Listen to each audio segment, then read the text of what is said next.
All right, folks. We all know that one of the most common mishaps in hunting is damage to your rifle scope.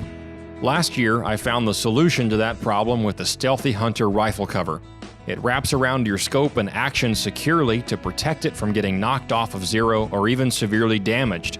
Stealthy Hunter also has a glassing pad and a wide variety of supplements for the outdoorsman, such as protein powder, CBD products, turmeric, and gut health supplements. They also make a lightweight trauma kit weighing in at just 14 ounces that includes everything you need and nothing you don't for all of your backcountry medical emergencies. To shop all of their equipment and supplements, go to StealthyHunter.com and enter the discount code at checkout, The Northern Hunter, to save on your order today.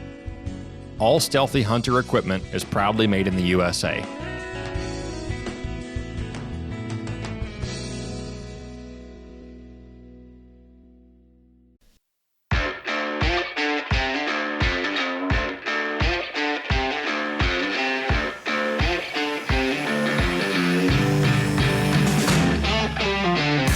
You're listening to the Northern Hunter Podcast, home of all things hunting, fishing, and outdoors in Alaska. All right, what's up, everybody? Welcome back to the show. My name is James Payne. I'm Dalton Gray. I'm Mariah Humphreys. And I am very sad I missed last episode. I knew you would be. You guys did a very good job with it. I appreciated listening to it today while I was on a long drive. But I'm excited to expand on all of that topic. We've like you said, this is the time to buy. This is the time to prepare. It's the time to dial stuff in, too. I like the way you put it in that episode when you guys, it was earlier on in the episode, you were talking about the rifles and everything like that. And you were talking about how you should know your weapon intimately and be basically an extension of your arm. Yeah. And today, we're going to be talking about how to get to that point, going from just shooting a pie plate at 100 yards to knowing exactly what that rifle is going to do. So hang in there for that. If you like the show and what we're doing, be sure to subscribe to it if you have not already on whatever platform you're listening to it on. Leave us a written review if you like it, and give us a 5-star rating. All of that goes a long ways in making sure we can reach more people, get this show in front of as many people as possible. There's always a share button right there. If we talk about something that you think a buddy would like to listen to, definitely share it with your friends. You can share it to social media, and any of our posts on social media, which if you search at The Northern Hunter, you'll find either of our pages on Facebook and Instagram. If you share our posts to your stories or anything like that, that helps a lot as well. The meta platforms have been fairly uncooperative with hunting content. So no. Big surprise, right? Can't imagine that.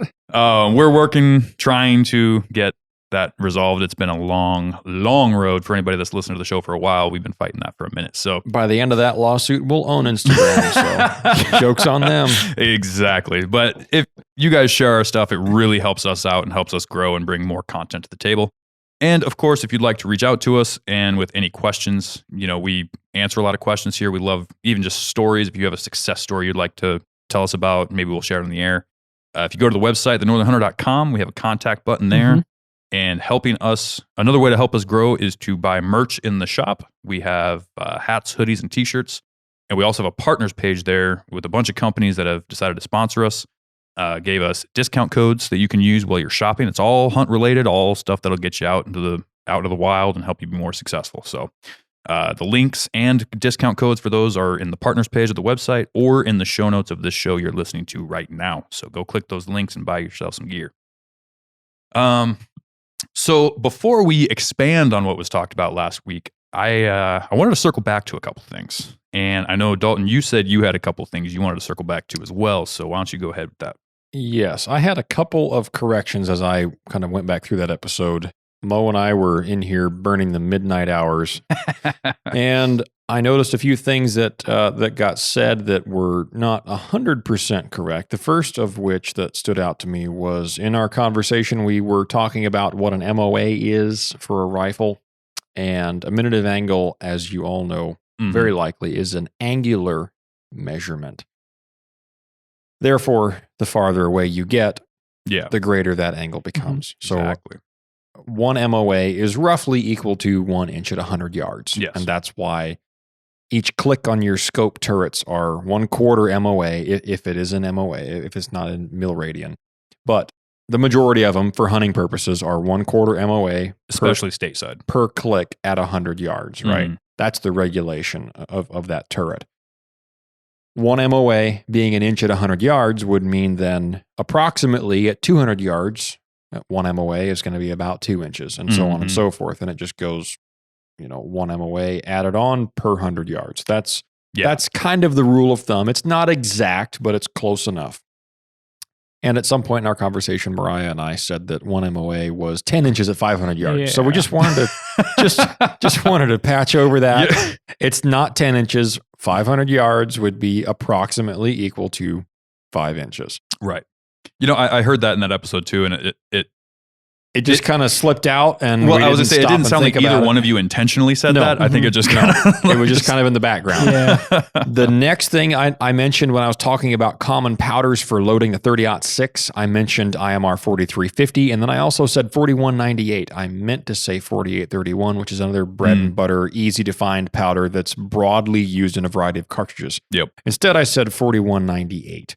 And the 4198 powder is more suited for like the 4570, the 444 Marlin, the 222 Remington, some of those faster burning rates for those cartridges. The other thing that I said was that hound hunting was not legal. And I had heard that from someone a long time ago, and I stand corrected. A friend of mine wrote a message and said, by the way, hound hunting is legal. However, it does require a special permit. So I looked it up in the ADF&G website, and under black bear, if you go into the Department of Fish and Game, hunting, and then Alaska hunting information, Alaska's game species, click on black bear. It says hunting black and brown grizzly bears. If you scroll down several paragraphs down, it says bait and dogs, and there's a small paragraph there. In some areas, black and brown grizzly bears may be taken with the use of bait. Then it goes on to say, dogs may be used to hunt black bear by permit issued at the discretion of ADF&G. Contact your area biologist for further details.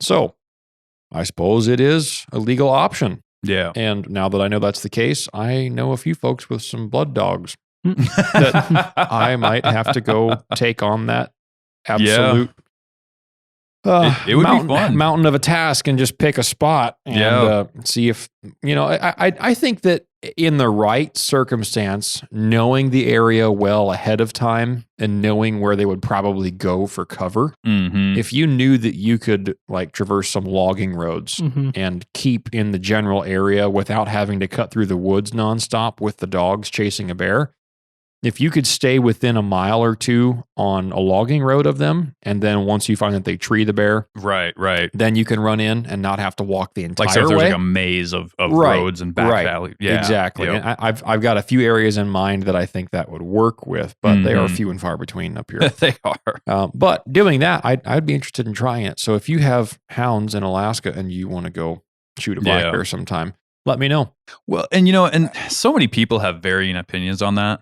And I can't understand it really. Unless you've done it, you don't have any place to talk smack about it. Well, that's my just, opinion. It's a method of hunting that I feel like, I think we've said it before. If it's legal and ethical, leave it alone. Exactly. Right. It's like long range shooting, or I only shoot trad bow. Or, there's so many different camps of, I'm the most ethical because, and then they go on to state their case. Or, people that, and bear baiting is the exact same way. Yeah. People talk about bear baiting and they want to talk bad about it, and then they're sitting right next to the sow they just shot on the side of the hill where cubs are bawling off in the bushes because they didn't wait long enough. Yeah.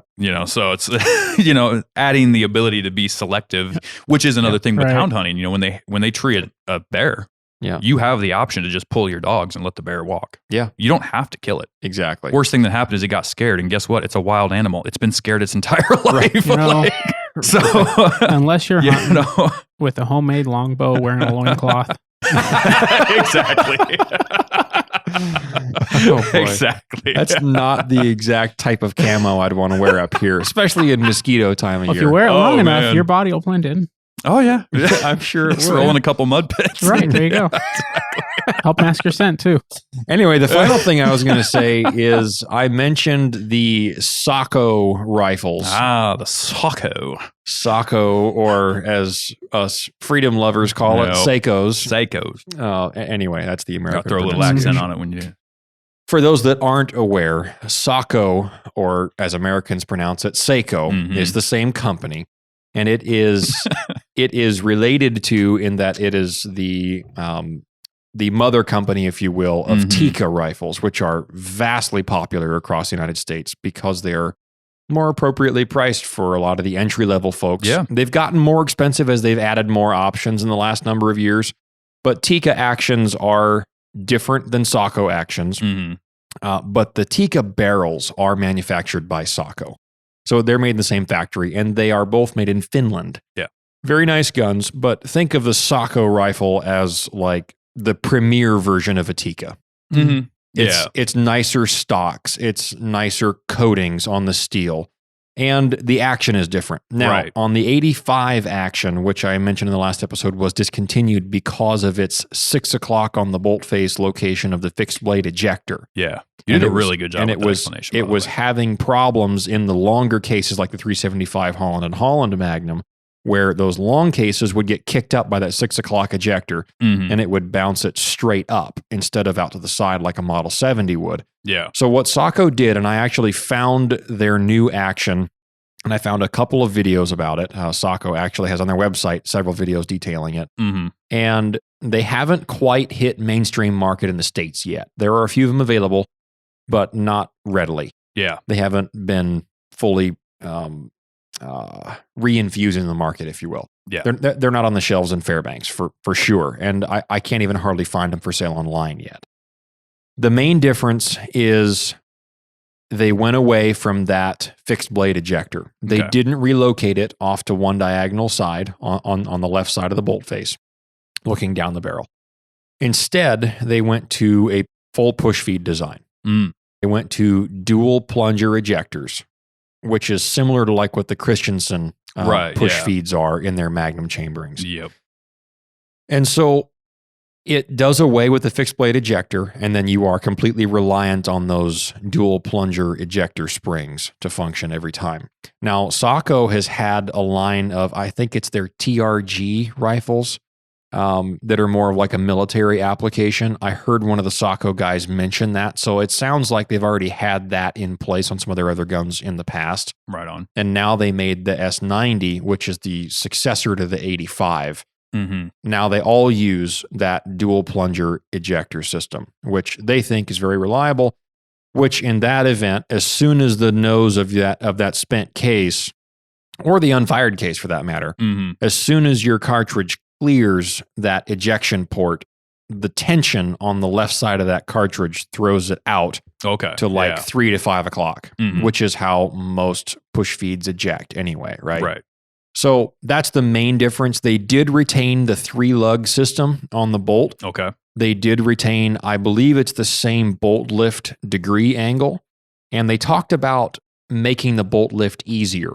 Now on the Sakos, obviously just like the Tikkas that we talked about in the last episode, they do have a locking bolt safety. On the Sakos, they have a bypass button where you can have the rifle on safe with the bolt locked, but you can push a small button in front of the safety to lift the bolt and unload the gun without coming off of safety.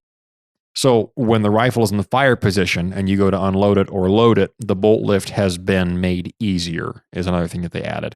They also added built-in pick rails to the receiver.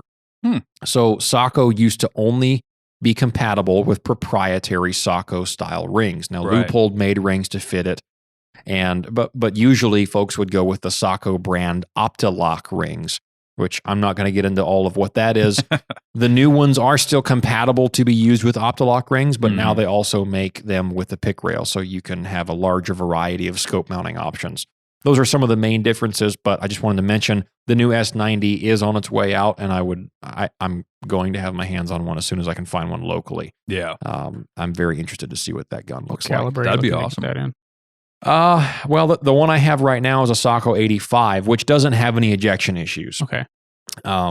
And that, with that fixed blade ejector, but that's because it's not the full length Ultra Magnum case. How long have they been running that 85 action? It's been a while now. Quite a while. Yeah. But before that, it was a 75. Yeah. Which hasn't been around for a while anyway. The 85s have been around for, man, it has to have been at least 10 years or more. I was going to say for at least as long as I've been looking at them. Yeah, it's been a while. As far back as I can remember. Right. Being interested in them. But yeah, so the one I've got right now in the 85 Finlight is a 30-06. Is it? And it shoots so good. Right. Yeah. It's an awesome gun. We were talking about that a little bit. At some point, we're going to have to put out a little, video or something comparing the differences between the Sako rifles and the Tika rifles to show the big differences in the quality differences. It's the little things that make up the big differences. It really is, yeah. I mean, if to the naked eye, you almost can't tell the difference until you start looking at the features and everything like that. The Sakos definitely feel better, like to an experienced hand.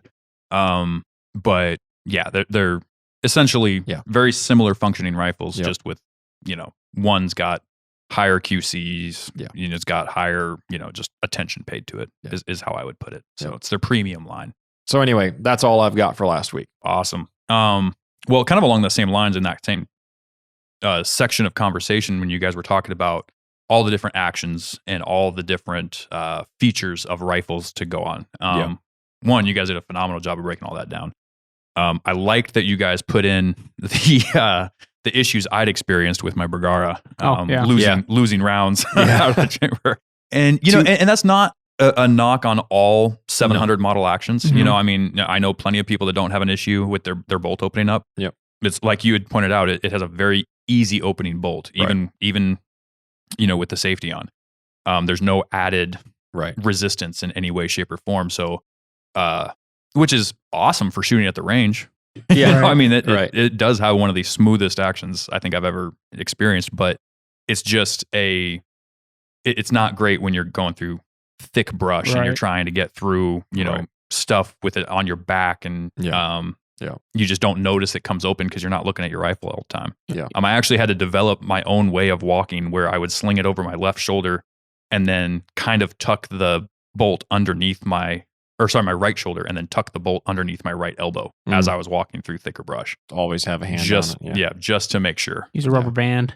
Yeah, right. Yeah. But and so I do really look for that feature of the locking bolt when it's on safe. Now that's a feature I look for in every rifle I own. Another feature I look at, which you guys didn't mention, is the degree of bolt lift. Yes. I really started tuning in bolt lift on rifles I like to hunt with. I've always traditionally in the past always run, or not always, but when I started, I always ran, Remington 700 style actions or Mausers, which are both 90-degree bolt lifts. Yeah, and that's fine, and it's great. It's a traditional kind of. It's the where it all started, where it all began. Yeah, but once I discovered the world of the short bolt lift, it changed my world. And it gets into not just comfort and feel, but also functionality. Talking about the Sakos and the Tikas, Browning is actually in the same category as them with a 60-degree bolt lift. Yeah. So you have a much shorter lift. Yeah. And Weatherby's even better. It's the shortest in the whole business. It's 54 degrees. I was just going to bring that up. Yeah. Which is why I love my Mark V, is because it matches all of my criteria. It locks the bolt closed on safe. It has a short bolt lift. Where that really keys in as far as hunting goes is reloading speed. Yeah. And it's amazing. People, and I was one of them, they'll deny it all day long. Oh, it can't make that big of a difference. It makes a big difference. You don't think about how far you have to travel up when you're reloading a 90-degree bolt compared to, say, a Weatherby. But it is a lot smaller of a movement up, which allows you to do your back and forth motion faster and then lock it back in the down position faster. And I know you had even commented on that, taking that Weatherby down to guide with when you got back compared to your. It does your run Ruger. fast. Yeah. It does run fast. The reasons the Weatherby is able to have a lesser degree bolt lift is because they have more lugs. Yep. Right. So that there's a lot less movement required to unlock those lugs. Exactly. Now, to that point, the Sacco action is a 3-lug action, which allows for a lesser bolt lift.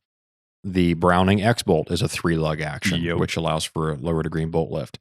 And just to specify, Weatherby Mark V actions have 54-degree bolt lift. The 307 is a Remington 700 clone. That's true.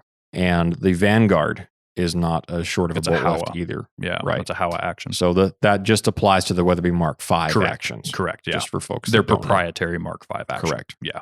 But I really enjoy that feature. For me, that's a big thing now because not only does it make it faster reload time, maybe when it counts the most, but the thing I noticed too is scope clearance.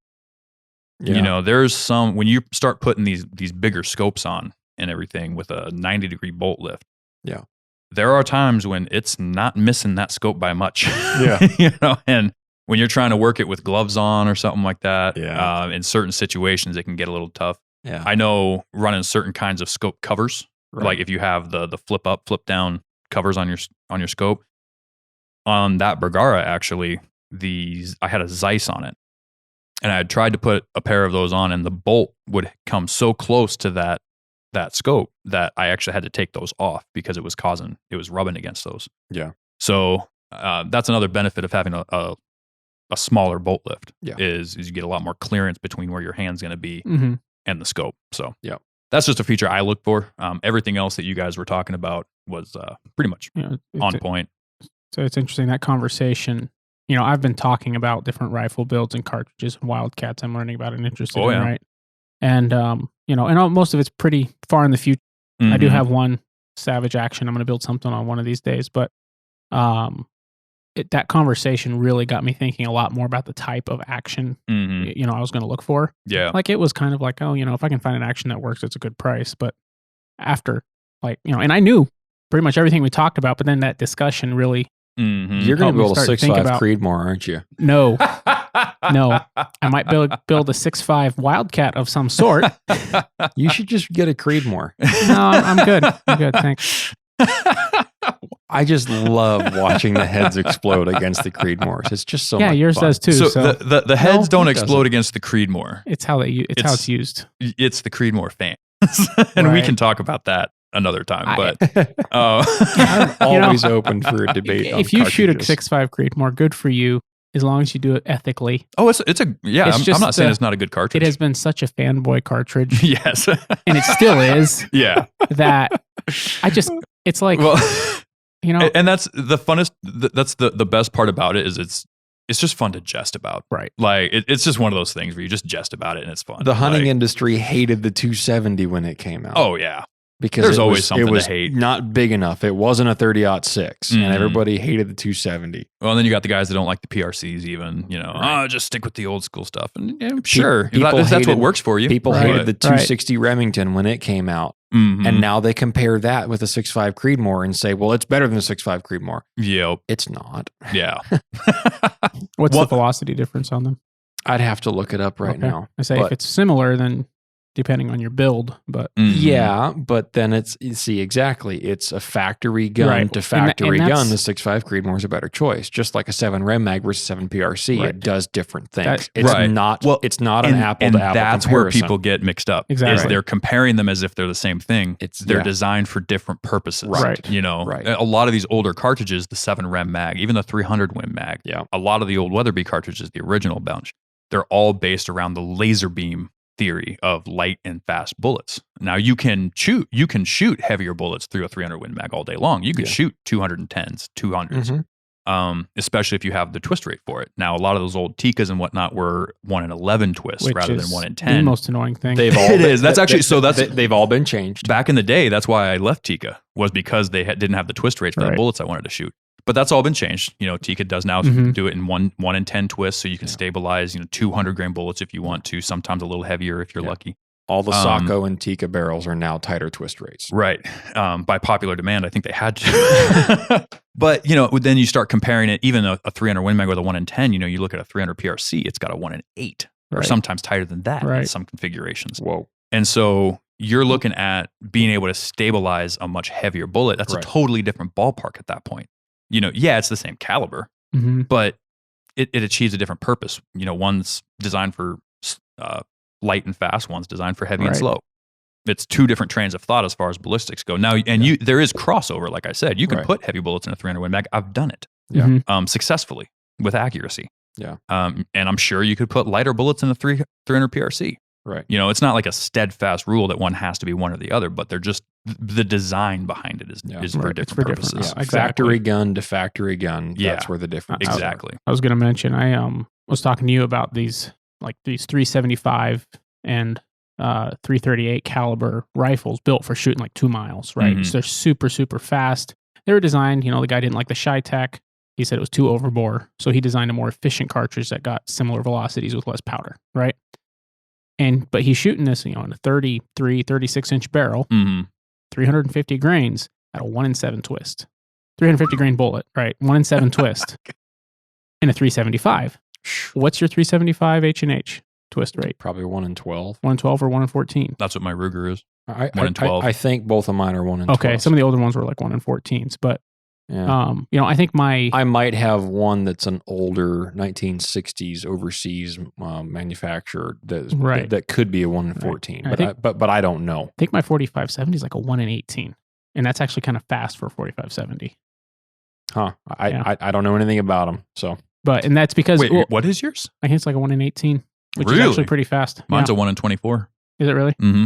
I think, I was saying, like I said, that's pretty fast. Which is funny because it's an 18.5-inch barrel, so it doesn't even have one full revolution. That might be why mine's 1 in 18. Just like throwing a football. You just get a half revolution as soon as it leaves your fingers. That might be why mine was designed with a 1 in 18. It is. Maybe, yeah. I don't know. Yours is a newer rifle, too, which makes that kind of funny. But right.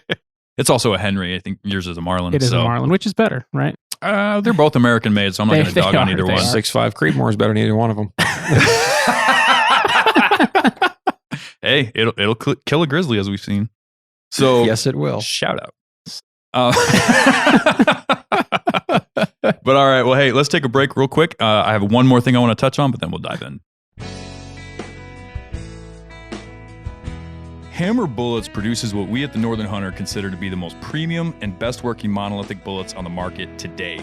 These bullets are easy to load, extremely accurate, and best of all, they're always in stock and ready to ship. The guys at Hammer designed them so that after penetrating the hide of an animal, it sheds its petals, initiating a massive energy dump while retaining the rear shank for maximum penetration. These bullets are built with 100% focus on how they perform on game, and their proprietary designs produce great BCs with specialized pressure grooves for amazing inherent accuracy and speed. They have a minimum expansion velocity of 1,800 feet per second, which allows for long-range shots, but with no maximum velocity, making them perfect for every cartridge from your granddaddy's old 30-30 to the high-velocity round like the Weatherby 30-378 without having to worry about your bullet failing. To view their expansive selection and find the perfect match for your hunting needs, go to hammerbullets.com and use discount code TheNorthernHunter to drop the hammer on your next adventure.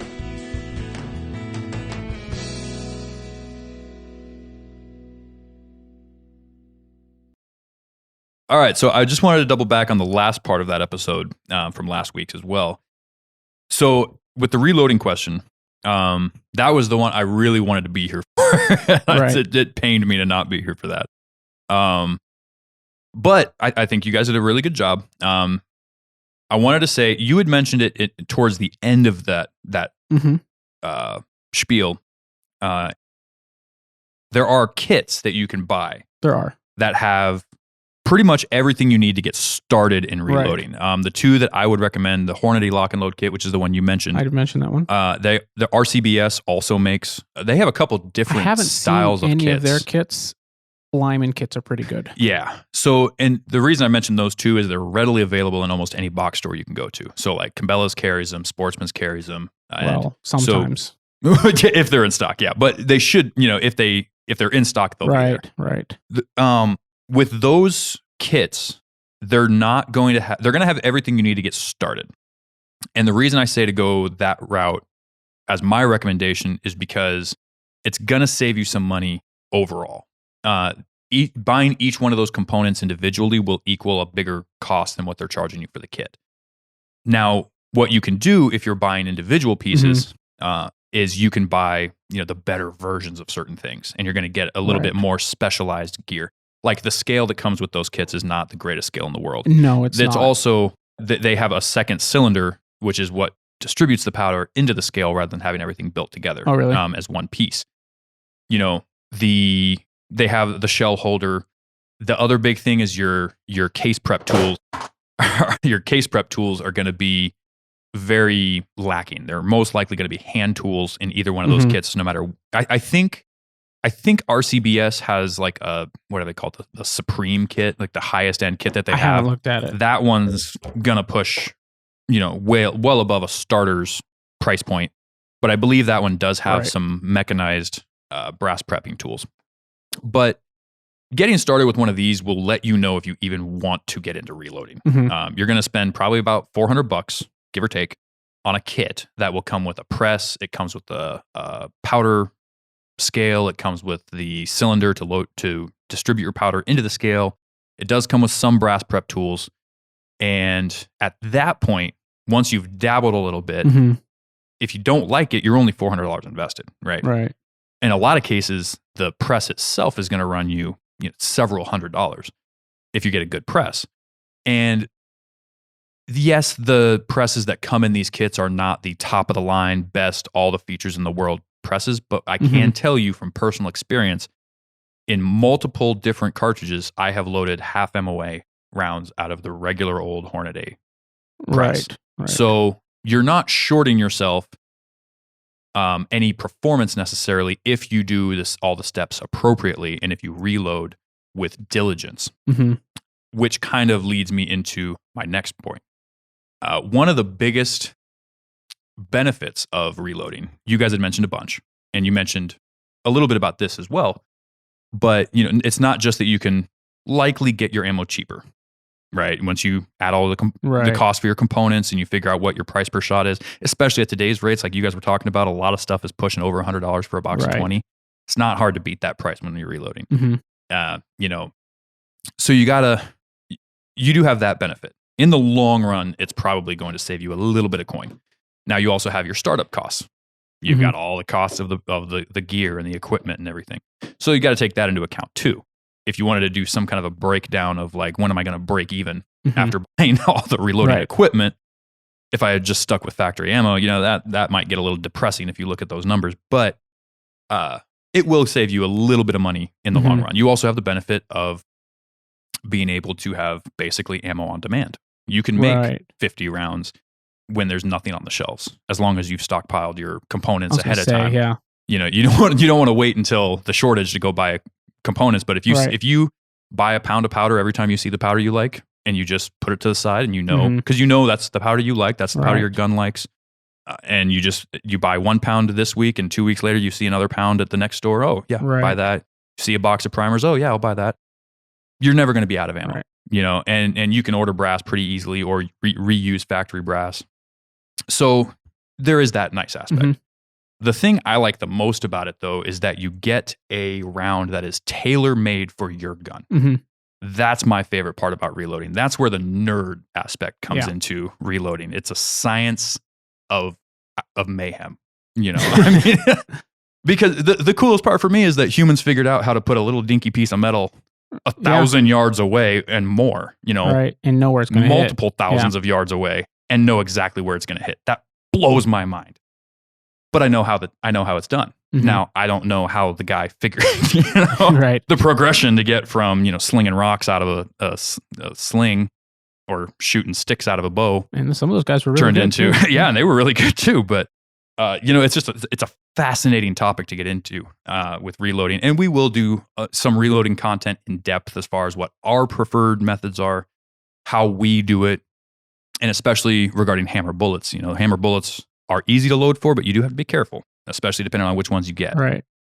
So we'll do some more content on that in the future. We've gotten a lot of interest in that. We've got a lot of questions. We try to answer everybody directly if we can. So if you have any reloading questions, by all means, hit us up. But the big difference between having a tailor-made round for your gun specifically and having factory ammo is a little thing called the node. Now, when you're reloading, anybody who has reloaded for a while knows what the node is. But if you haven't reloaded, and you're just thinking about getting into it, that's how premium ammunition gains a reputation for being accurate in a multitude of rifles. The node is essentially, it's specific bullet to bullet. And what it is it's a sweet spot, you could say, in the velocity and seating depth and, you know, different things that you put together to make a cartridge for a rifle. What they do is they find look at it like an arch. That's the best way to think of it. Look at it like an arch. At the far left side, you have no accuracy. Mm-hmm. You start building accuracy, and then you plateau a little bit for whether it's a couple grains of powder or a little bit of differentiation in your seating depth. Mm-hmm. And then once you deviate too much, it starts to taper off again. When you find the middle of that arch, that's your most accurate point. Mm-hmm. And that's what they call finding the node. Right. And that's what premium ammunition lines do, is that's why you kind of pay an extra price, is because they've put that effort into it. Mm-hmm. So they will find that node. And what that does is when you're in the center of that, you have some play in being able to go a little bit to the left, a little bit to the right of that center, and you're still going to be fairly accurate. Mm-hmm. That's how they're able to get away with saying, you know, a 1 MOA guarantee or a sub MOA guarantee, is because, and like you had pointed out, Dalton, it's a 3-shot guarantee, not a 5-shot. Right. And I'll get to that important detail in a minute. But what it allows them to do is when they're mass manufacturing that ammunition, they're able to not have to look at every single little feature in excruciating detail like we do when we're reloading. Mm-hmm.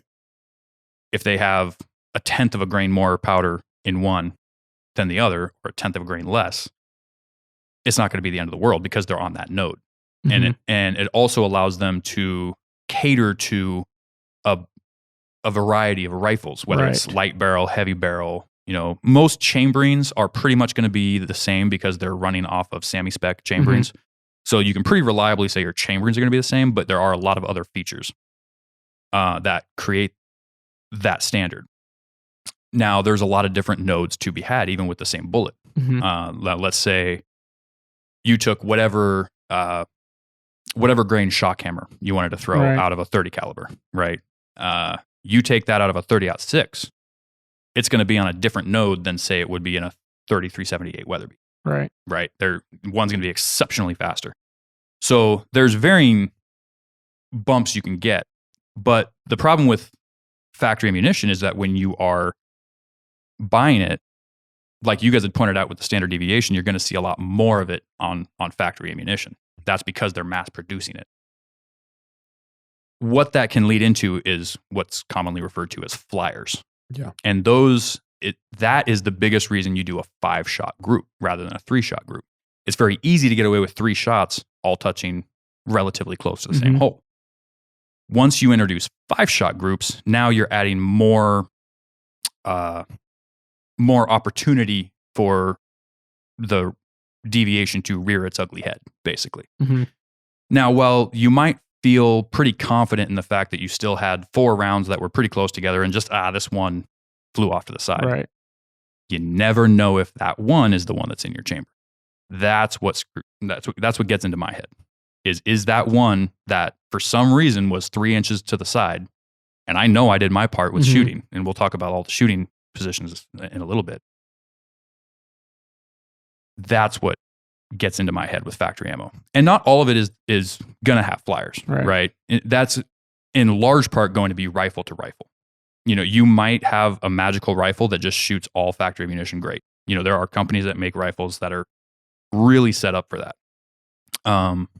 But you always run that risk of a flyer, depending. And that's part of why you practice with different cartridges. That's part of why you try different rounds, see what weights your gun likes, see what bullets your gun likes. Right. You know, if you know you like hammers, maybe order a couple different flavors of hammers and see what your gun shoots the best. Right. It'll likely shoot all of them because they shoot super accurate. And if you would like to go buy some hammers, use code Northern Hunter at discount or at checkout for a discount. I will say one other thing with that is the node. Yeah. That may not be your rifle's node. Correct. Yeah. If you have a different twist rate, different length of barrel. Yeah. Different if you're bedded instead of free float, like all of that stuff will adjust what your ammo does. Right? Yeah, it will. And that's kind of the thing, with accuracy. There is a lot of different features, because you do have to have the stability of the twist rate matching the weight and length of the bullet. A lot of people don't realize that either, that length actually plays a more significant role in that than weight does. But then that changes like what your note is in your powder charge, right? Right. Whether it needs to be faster or slower, depending on how fast the bullet's spinning after being slung out of a 1 in 10 versus a 1 in 11 maybe. Because there are guys that will stabilize. I've seen it firsthand. They will stabilize 200 grain bullets out of a 1 in 11 twist barrel for a 300 Win Mag. You're not. It takes a lot of work. With the monolithic, probably. Probably not with a monolithic, yeah. Right. But because again, you add that length because there's no lead core and the copper is lighter. Exactly.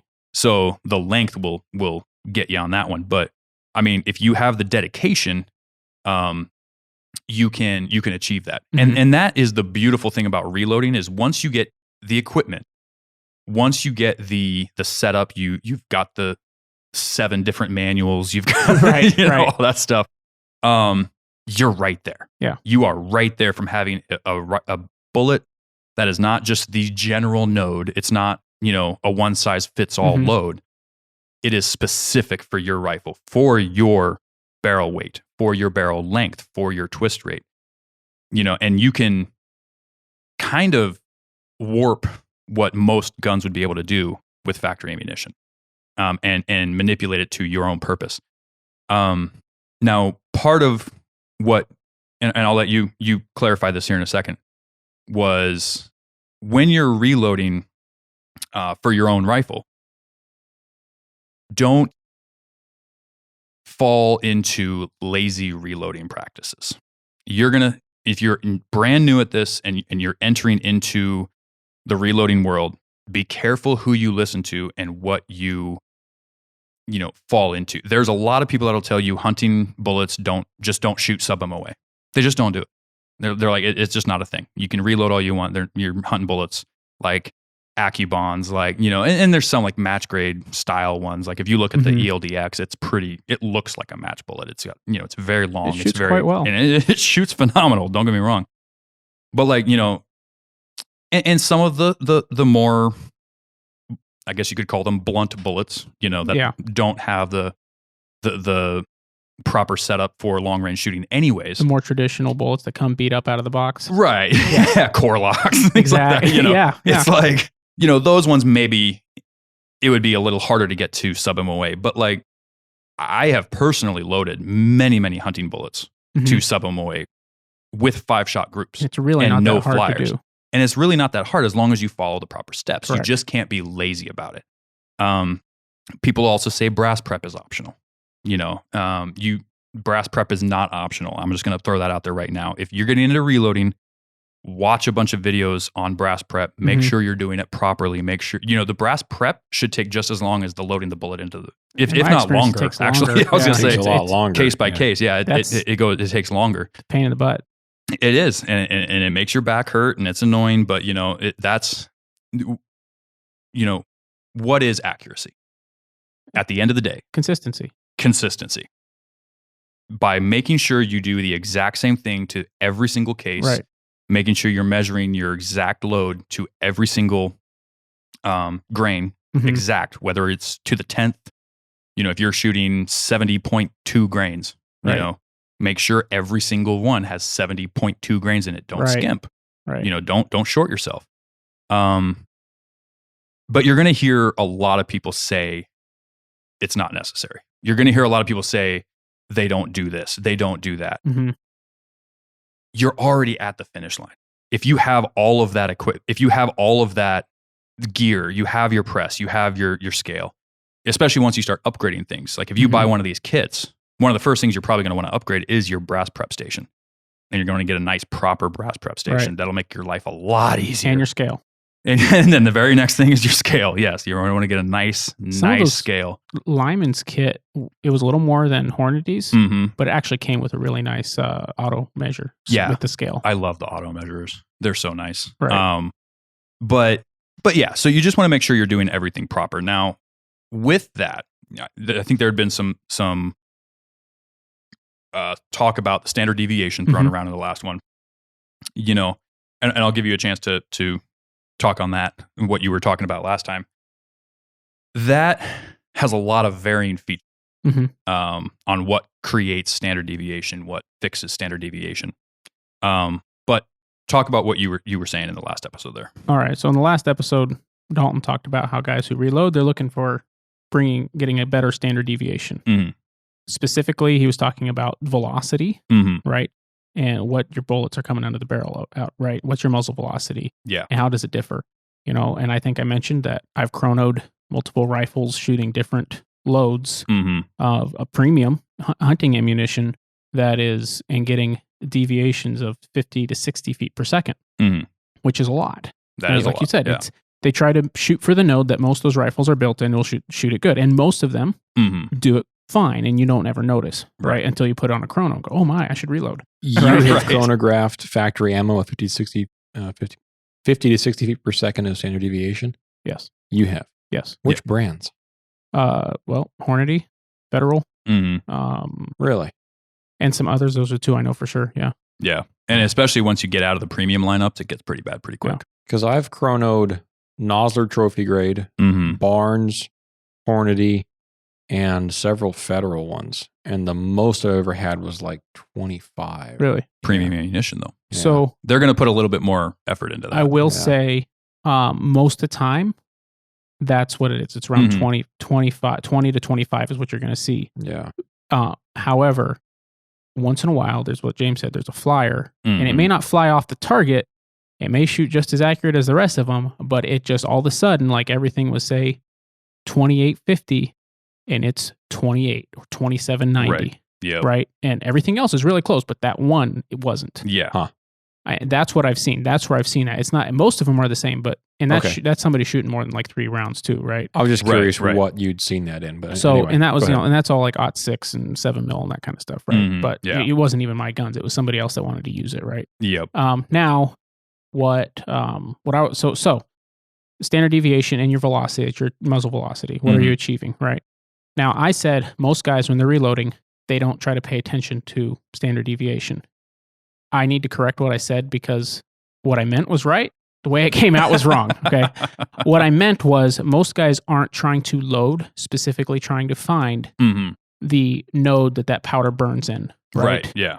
They're looking, they're trying to load consistently, like you said, but a lot of times they're looking more for velocity, even if there is a little bit more deviation in the velocity, if they're trying to reach a specific higher velocity. I would say that's more a thing with hammers because they shoot so accurately. With a lot of the other bullets that I've shot, especially lead core, right?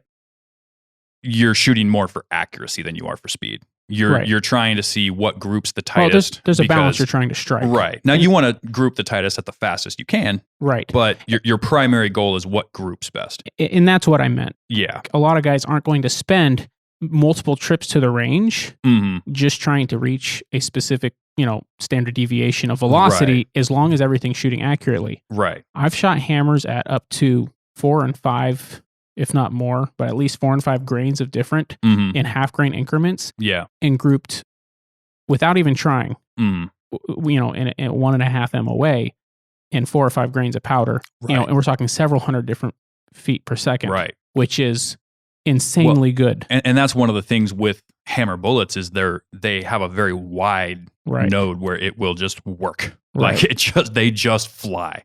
And again, with there's the additional stabilizing factors like barrel twist and things like that. They just stabilize so good. They do. And I'm not just trying to harp, that they're such good bullets. I mean, just because we're sponsored by them. I had a shopping cart full of hammers long before we were ever sponsored by them. But they have a very forgiving load window there. It makes them easy to load for. Some of them, not some hammers, some bullets, right? Not so much. Well, it's a very small window of like a half grain of powder can be the difference between a 2-inch group and a 3/4 inch group, or a little bit difference in your seating depth, whether you're 2/1000ths out or I've had to load them. I mean, my goodness, what was those? I The was just talking to ABLRs. you. The ABLRs I was trying to load. Yeah, that's right. In You my mentioned 300, I had to put those 0.12 off the lands. which is Yeah. Insane. Yeah. I mean, that is the world's most insane amount of jump ever, and it took me a long time to get there. because you're like, what's wrong? Because right? I was not. Well, if you do like I I do, when you're after you've done all your brass prep and all this Yeah. stuff, you're like, all right, well, I'm finally ready to put some bullets together. yeah. What length am I going to load these to? Mhm. And you put your gauge in the gun and you push your bullet out and you do that several times. You get your overall length number, then you start measuring off the ogive, and then you come back 2000s, right? Mhm. Speaking of which, does it bother you when people say that wrong in videos? What do you mean? Ogive. I don't think I've ever heard him say Really? that. No. I've seen so many videos of guys talk about their ogive. They're all giving their lanes. Ogive.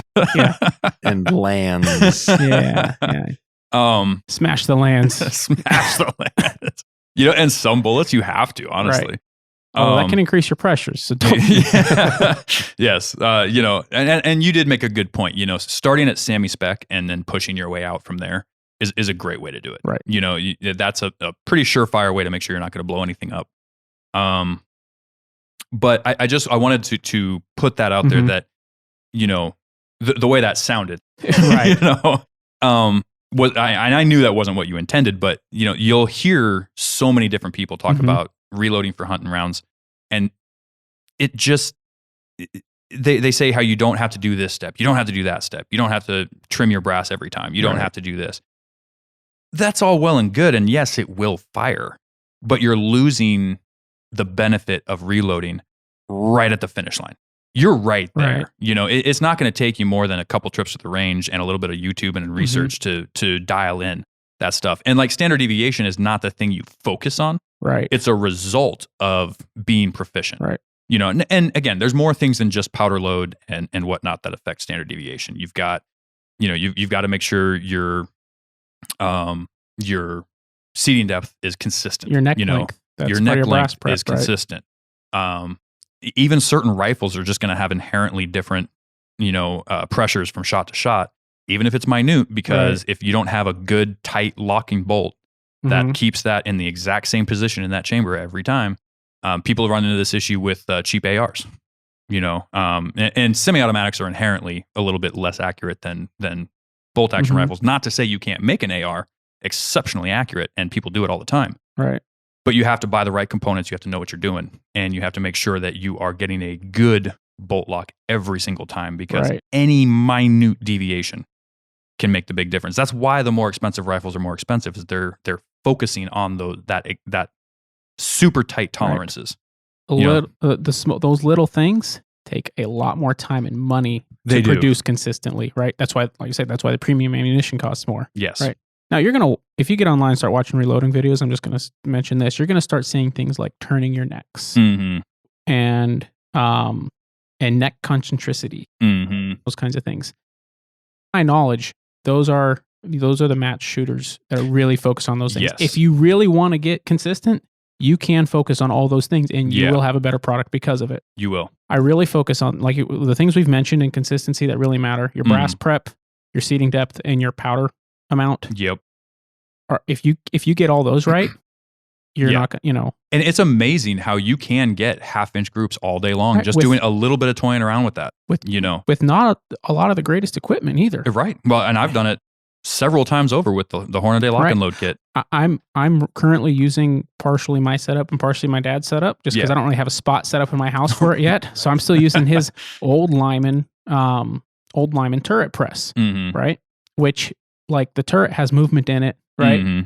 Now, as long as it's consistent as long as the movement's consistent every time you load, but I check every single round, or at least every other round, for overall length. Yep, absolutely. Because if I had your classic pressed, I probably wouldn't be checking every round.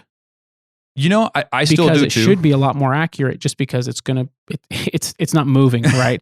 Well, it's not moving, but the inherent movement of forcing around in there every single time. I have seen it change a little bit. Now, what I like to do is, I will set up my dies ahead of time. And when I figure out my seating depth, I will lock that thing down for everything it's worth. Right. But I've still had it where I will come back 6 months later to load up some more 300 Win Mag. Oh, you absolutely it's check every time you load. It's a little bit different, you know? Absolutely check every time you load.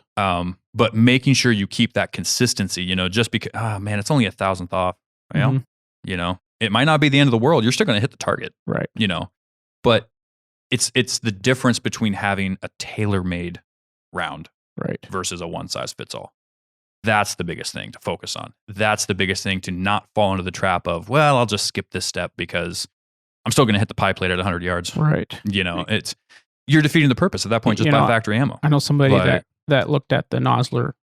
I don't think they had the book, but they had the print off for their rifle. Yeah, and they have everything online too for free. They do, which I like, but I still have a manual because I just like having the manual, right? Yeah. I like being able to break out my 5 books and find out which ones have the information I want and compare it all to come up with what I'm wanting to do. Because I just do that with tabs in my browser. Yeah, it's just not the same, right? You're an older school guy than I am. Come on. I know, that's the weird thing, right? I use that information too, but I like having the books. But with manuals, your Hodgdon manual and your Hornady manual may have the same bullet and the same powder and list 2 completely different charge amounts. Yeah. I had an instance with the 4570 where Hodgdon starting load was Hornady's max load. Yep. So I did some research. Why is this? And well, Hornady was just playing it safe. I knew my rifle could handle what Hodgdon was saying. I had a lot of issues. Like, why can't I get any velocity, right? Yeah. I went to the Hodgdon numbers. Everything was right. But that's where comparing all those things. Well, and you got to be careful in comparing too. Now, and this is the hard part you're going to run into loading hammer bullets, like everybody listening here should. I like how you did that. Yeah. There's no reloading book right now. Right. When you're looking at data from even other monolithic bullets, which is probably the best ones to start with. If you're going to utilize any data, utilize other monolithic bullets, you have to understand each bullet has a different construction. Right. Each bullet has its own, what kind of ogive does it have? Exactly. It might have a different kind of ogive on it. Is it boat tail or flat based? Different length of ogive. Yeah, is it different length of ogive? How many pressure bands does it have? If any. Some don't have any. How much bearing surface is there that's going to be actually putting resistance on that? Harder or softer monolithic? Exactly. Right. And so that can alone be the difference between, and I don't know how these compare to each other, but let's say, what is the Nosler one? The E-tip? E-tip. That one Nosler has E-tip no bands on it. versus the GMX or the CX now, right? Yeah. Comparing the load data between those two could be apples to oranges just because of differences in bullet design, even though they're both monolithic bullets. I'm sure it is. Even if you're looking at the same powder, one might have a very different charge based on the pressures that bullet's going to produce. Yes. I want to continue this conversation, but let's take a break real quick and then we'll dive. All right, folks. We all know that one of the most common mishaps in hunting is damage to your rifle scope. Last year, I found the solution to that problem with the Stealthy Hunter rifle cover. It wraps around your scope and actions securely to protect it from getting knocked off of zero or even severely damaged. Stealthy Hunter also has a glassing pad and a wide variety of supplements for the outdoorsman, such as protein powder, CBD products, turmeric, and gut health supplements. They also make a lightweight trauma kit weighing in at just 14 ounces that includes everything you need and nothing you don't for all of your backcountry medical emergencies. To shop all of their equipment and supplements, go to StealthyHunter.com and enter the discount code at checkout, The Northern Hunter, to save on your order today. All Stealthy Hunter equipment is proudly made in the USA.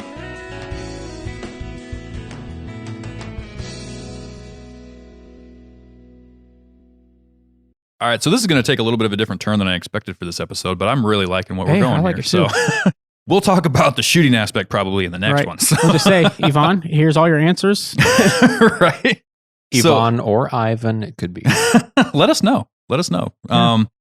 But so let's talk a little bit about our reloading processes. Okay. I know we said we'll do some content on that in the future. We will do some more in-depth content on that in the future, but just a general overview of how you and I do things. Once you've gotten one of these kits. Now, I mentioned the Hornady Lock and Load kit and the RCBS kit, both of which are perfectly good starter kits. But you had just commented on one. You want to bring that up real quick? So I checked out Lee's website when you were talking about those because I mentioned some of the really, really low cost Lee presses. Like, I mean, they have one that's like $65. And for anybody listening, Lee is one of the oldest names in reloading. They are, and they produce very quality equipment at a very low cost. Yeah. Right. I have a set of Lee dies that cost me like $35. That's cheaper than RCBS. Right. And RCBS is your basic. Right. And it was a 3 set instead of a 2 set. Anyhow, so Lee has the 50th anniversary Breech Lock Challenger kit, which is $229, and they have the Bench Prime Press kit, which is $268. I'm not going to go into what the differences are and what they have and what they don't. But each one's going to have a little bit better stuff. Is the general gist, right? Yeah. And then they have the Breech Lock Challenger kit, which is $259. And each one of those should, just like the Lock and Load and the RCBS kit or the Lyman kit, they should have pretty much everything you need to get started. To at least get a few rounds loaded and see what you think and what you want to change, right? Yeah. No, that's a great option as well. I hadn't even looked into those ones, to be honest with you. But that's kind of the cool thing about these starter kits is there's a bunch of different companies that make them, and they're going to give you enough stuff to get off the ground. They're going to give you enough to dabble. Now, what that'll look like is what we're about to talk about here, and we'll also talk about the things you should upgrade and why. Yeah. Now, so obviously, number one, if you're going to start reloading, is make sure you're getting quality components. Yes. So whichever one of these kits looks the best for you, you buy the one that looks the most quality for what you're trying to do. Right. They're all single stage. So when you're starting reloading, you should start on a single stage press. If you ask me, that's going to give you the most amount of control off the bat. Once you've got an idea of what you want to do, maybe you figure out you can run other styles of presses. There's a whole bunch of them out there. Right. Then you can maybe alter what you're doing. But starting with a single stage is just, it's going to give you a lot of control and it's a slower process. So you get to really kind of feel out every step. Right. The next thing is brass, making sure you're getting quality brass. You don't want to be getting cheap brass that's just going to crack on you. I hate to dog on Remington, but their brass is horrible. So you can reload them probably, I don't know, what do you think, 3 times? I don't know. But I've reloaded some, but I haven't reloaded enough to know. Yeah, it's just not the highest quality brass out there, which is not really designed for that. Although that being said, don't throw away like factory brass, right? Just because it's a brand that may not be very good. If you can get 3 loads out of it, that's 3 loads. That's 3 loads. That'll get you off the ground. Right. Now, if you are someone who shoots some of these better, more premium brands of ammo, say Nosler or Barnes, those both have great brass, even in their factory loads. You save those. Yeah, Lapua. There's a bunch of really good ones. Even honestly, even the Federal premium stuff. Norma. The nickel-plated brass. It's good brass stuff. Now, here's where you need to be careful with this. Do not mix head stamps. Right. 7 mag 300 Win mag. No. Don't mix like nickel-plated with Nosler regular brass, right? You don't want to be using half Barnes, half Nosler, half nickel-plated. Don't throw them all in a bag and then just load them all. Separate your head stamps, because what you're not going to find a ton of difference, but each one has a little bit thicker or thinner walls. Right. Each one might, have slight variances that'll create differences in pressure, which will create accuracy issues down the line. And the whole, like we just talked about, you can do all of the simple steps that people talk about and skip all the steps that they talk about skipping. Right. And yeah, you'll have the same exact accuracy as factory ammunition, but why would you do that if you're already here? Like you already have all the components. It just takes a couple more days of research and a little bit more time at the range and more money in components. Sure. That is a factor. If you only have so much gunpowder, you don't want to play around too much. But my thought is, why not? Right. Like, I agree. I will say on that note specifically, if you're shooting a old straight wall lever action like 4570 or 444 Marlin, in that case, talking about cases, you're right. That's a max 200 yard rifle, right? Max. Right. Absolute max with a really light bullet moving really fast. Yeah. Right.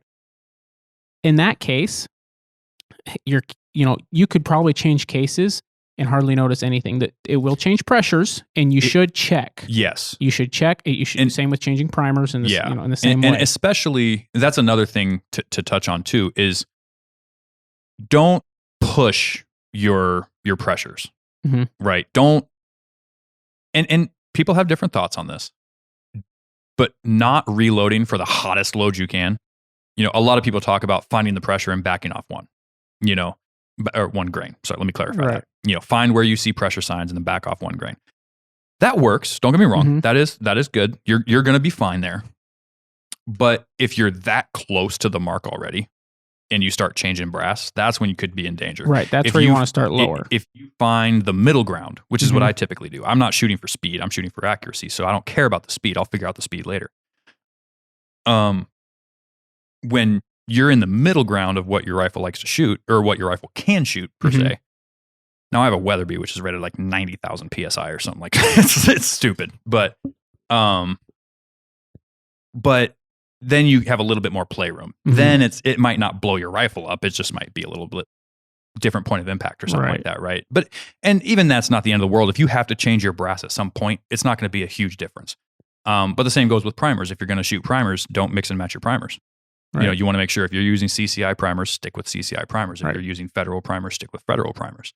If you switch from CCI to federal primers, then test that loadout. Make sure it still works well in your rifle, because it might not change a ton, but it will change a little bit. And with reloading, a little is a lot. Here's something that I already know the answer to, but for some folks that might not be educated on this. Sure. A lot of cases can use 2 different types of primers. Large rifle and Magnum rifle primers. Yes. Is there a difference, and should you work back up a new load if you switch from large rifle to Magnum rifle? Absolutely. That's a huge difference. So they're the exact same size. Just so the folks are aware of that. So they're the exact same size, and they're the exact, same dimensions, same everything. They'll fit just as snugly. The difference is the spark and heat. Right. So the Magnums are going to spark a lot more, because typically in Magnum cartridges, you have more powder and a larger case, which means you have to ignite the powder faster. Right. So while you can use them interchangeably, and you can use large rifle non-Magnum primers in, say, a 300 Win Mag. Yep. And if that's what you have, you can do it all day long. Don't think you can't. Right. Like right now, Magnum primers are really hard to find. Yeah. Large rifle, not so much. I mean, they're still kind of hard to find, but they're not as hard to find as the Magnums. More available. Yeah. And so if that's all you can find, you might have to add a little bit more powder, or you might have to play with your load a little bit. Right. But, and especially, here's the big difference. If you go, let's say in today's post-COVID era, all you can find is large rifle, and you work up a load for that, and it's shooting accurate and great. And then you find a box of large rifle Magnum primers. You're going to have to bring that powder charge down a little bit to be able to keep within the pressure ratings and everything like that, because it's going to ignite much faster and therefore create more pressure inside that chamber. You want to make sure, the biggest thing I'll say, you want to make sure you're being safe when you're reloading. Right. There's a lot of ways to goof yourself up reloading. Now, if you follow the proper steps and you're safe about it, and you read the manuals and you stick within the guidelines, and you're not loading super hot loads, then you're going to be fine. It's not like you're going to be running that press one day and all of a sudden it's going to blow up on you, right? But you do want to be careful, and you want to make sure you're safe. You want to protect yourself. So sticking within the guidelines, and if you do have to change anything, whether it's your brass, whether it's your primer, whether it's your projectile, like we just talked about, one monolithic to another, make sure you're making the proper adjustments. Right. On the brass and primer and changing your load and checking your load if you change those things. I talked earlier about somebody printing off nozzler data, right? And what they told me was, I'm just loading what it says here. This says this is most accurate load, so I'm loading that. Well, that's great, except they were using a different primer in a different case. That alone will change that. And it's not for their rifle. Right. And check, when you're looking at these manuals too, check what the test barrel is. Yeah. Because a lot of, if you're loading, even rounds that are supposedly designed for 20-inch barrels or shorter barrels, a lot of the test barrels they use for the reloading data are 24-inch barrels. Right. That's going to change your speed. That's going to change a lot of stuff. The other thing to think about is, where are these companies testing this stuff? Are they what temperatures? way up high in the Colorado mountains, and we're down here at 400 feet in Fairbanks, Alaska? Are they? Yeah. Is it colder there? Is it warmer there? What altitude and what conditions are they in? Is it a controlled indoor range where there's not really a whole lot of humidity issues and stuff like that? Like, yeah, and you got to take reloading data with a grain of salt when it comes to even the manuals. It's a wonderful guideline, and you should absolutely stick to it. But your speeds might be a little bit different depending on your. If you put that exact same grain of powder in there with that word for word exactly how they say, you might get 100 feet per second different, depending on the condition difference, right? Less, but then you may not be accurate at all. Right. Yeah. Right? Yeah. So one thing, and that's a good point. Next step, once you have quality components, you've dialed in, okay, I have this brass, I have these primers, I have this, set up. What powder should I use? Using the reloading manuals is a really great way to go. And especially like you had said, running multiple manuals, because it's not just multiple manuals for different brands, right? You can look at what does Nosler say for a 180 grain Accubon, we'll just say. All right, that used to be my pet load, so I'm going to stick with that one. Then you can go to Hodgdon's website directly and see what Hodgdon says. They don't produce, bullets. They're not, it won't be a different bullet that you're looking at. You'll be looking at what their data says for a 180 grain Accubon. Right. Same bullet, same projectile, with the same powder you're looking at from the manual. The other thing you can do too is, just Google it. Reloading is one of the few realms where, and again, be careful, but forums are not a bad place to be. Right. Again, a lot of keyboard warriors, a lot of guys talking about stuff when they've never done it in real life. But, you can Google search, say, 300 Win Mag 180 grain Accubon pet load. And you'll find consistency in certain people's answers. Right. I like this powder around these grains in this rifle. And that'll give you an idea of which powders to invest in. And try a few out. If you have availability and the money to buy a couple different kinds of powders, absolutely try different kinds out, because like some rifles just like a certain powder. They do. Some cartridges just like a certain powder. Bullets. Yeah, some bullets. Some brass, each one, even like if you're looking at IMR 4350 versus H4350, they're relatively similar. They're pretty much, you could almost say they're the same powder, but there are differences between them that you will have a different grain. You will have to adjust your load if you switch from one to the other. Just because it's the same number doesn't mean it's the exact same burn rate or anything like that. So H4350 shortcut. Right. Yeah. Yeah. All of these things can change the burn rates and change the pressures and all that. So, but then that'll help you get your powder set up, whether you commit to one powder because everybody says it works, or you play around and you buy 2 or 3 different kinds, a pound or 2 of each, and load up ladders of each one and see what works. So once you have all of that, Mo, why don't you take this one away? What's your next step? So my next step is, usually I'm reloading with brass that I've shot. So my next step is to throw the brass in the tumbler, right? I just use a dry tumbler because it's simple. It's easy. There's no extra steps. You using lead media? Lead? Or what do you got? No, I use corn cob right now. Corn cob? Corn cob, or it might be the, what's the other one? The oak. Not oak. The acorn. Acorn husk or whatever. Acorn. Acorn husks. Or walnut husk, right? There's a bunch of different ways to do it. But I may have said some that were way off the way off there. But anyway. Anyhow, so I use that. And then, my first step is to throw those in there. And then I sit down and I start setting up everything. And I've already got data I've figured out, but I pull my manuals out again and I double check all the information I was already planning on going off of. And I'll finalize my decision there, what I'm going to load that day. Right. Now, important caveat there. When you're loading for things like hammer bullets, where do you start when you look at that data? I start with weight and bullet type. And then, do you mean like grain amount? Yeah, like if you're comparing hammer bullets, because that's what you're saying, that step you're on, you've done your research. When you're comparing hammer bullets to load data, what are you looking at in comparing that to other loads? We've talked about comparing it to other monolithic bullets out there. But Are you starting at the recommended lowest? Are you starting 10% below the recommended lowest? Are you like, what have you found successful during your reloading? So with reloading them, and talking to a few other people who have done it, and reading some of these forums, right, including Hammer's forum. They have a great one, Hammer Time, on their website. Is I'll start, so most, especially like a regular hammer hunter or shock hammer, you're a safe bullet. It's not like an absolute hammer, which is just completely different. Right, It is going to react differently.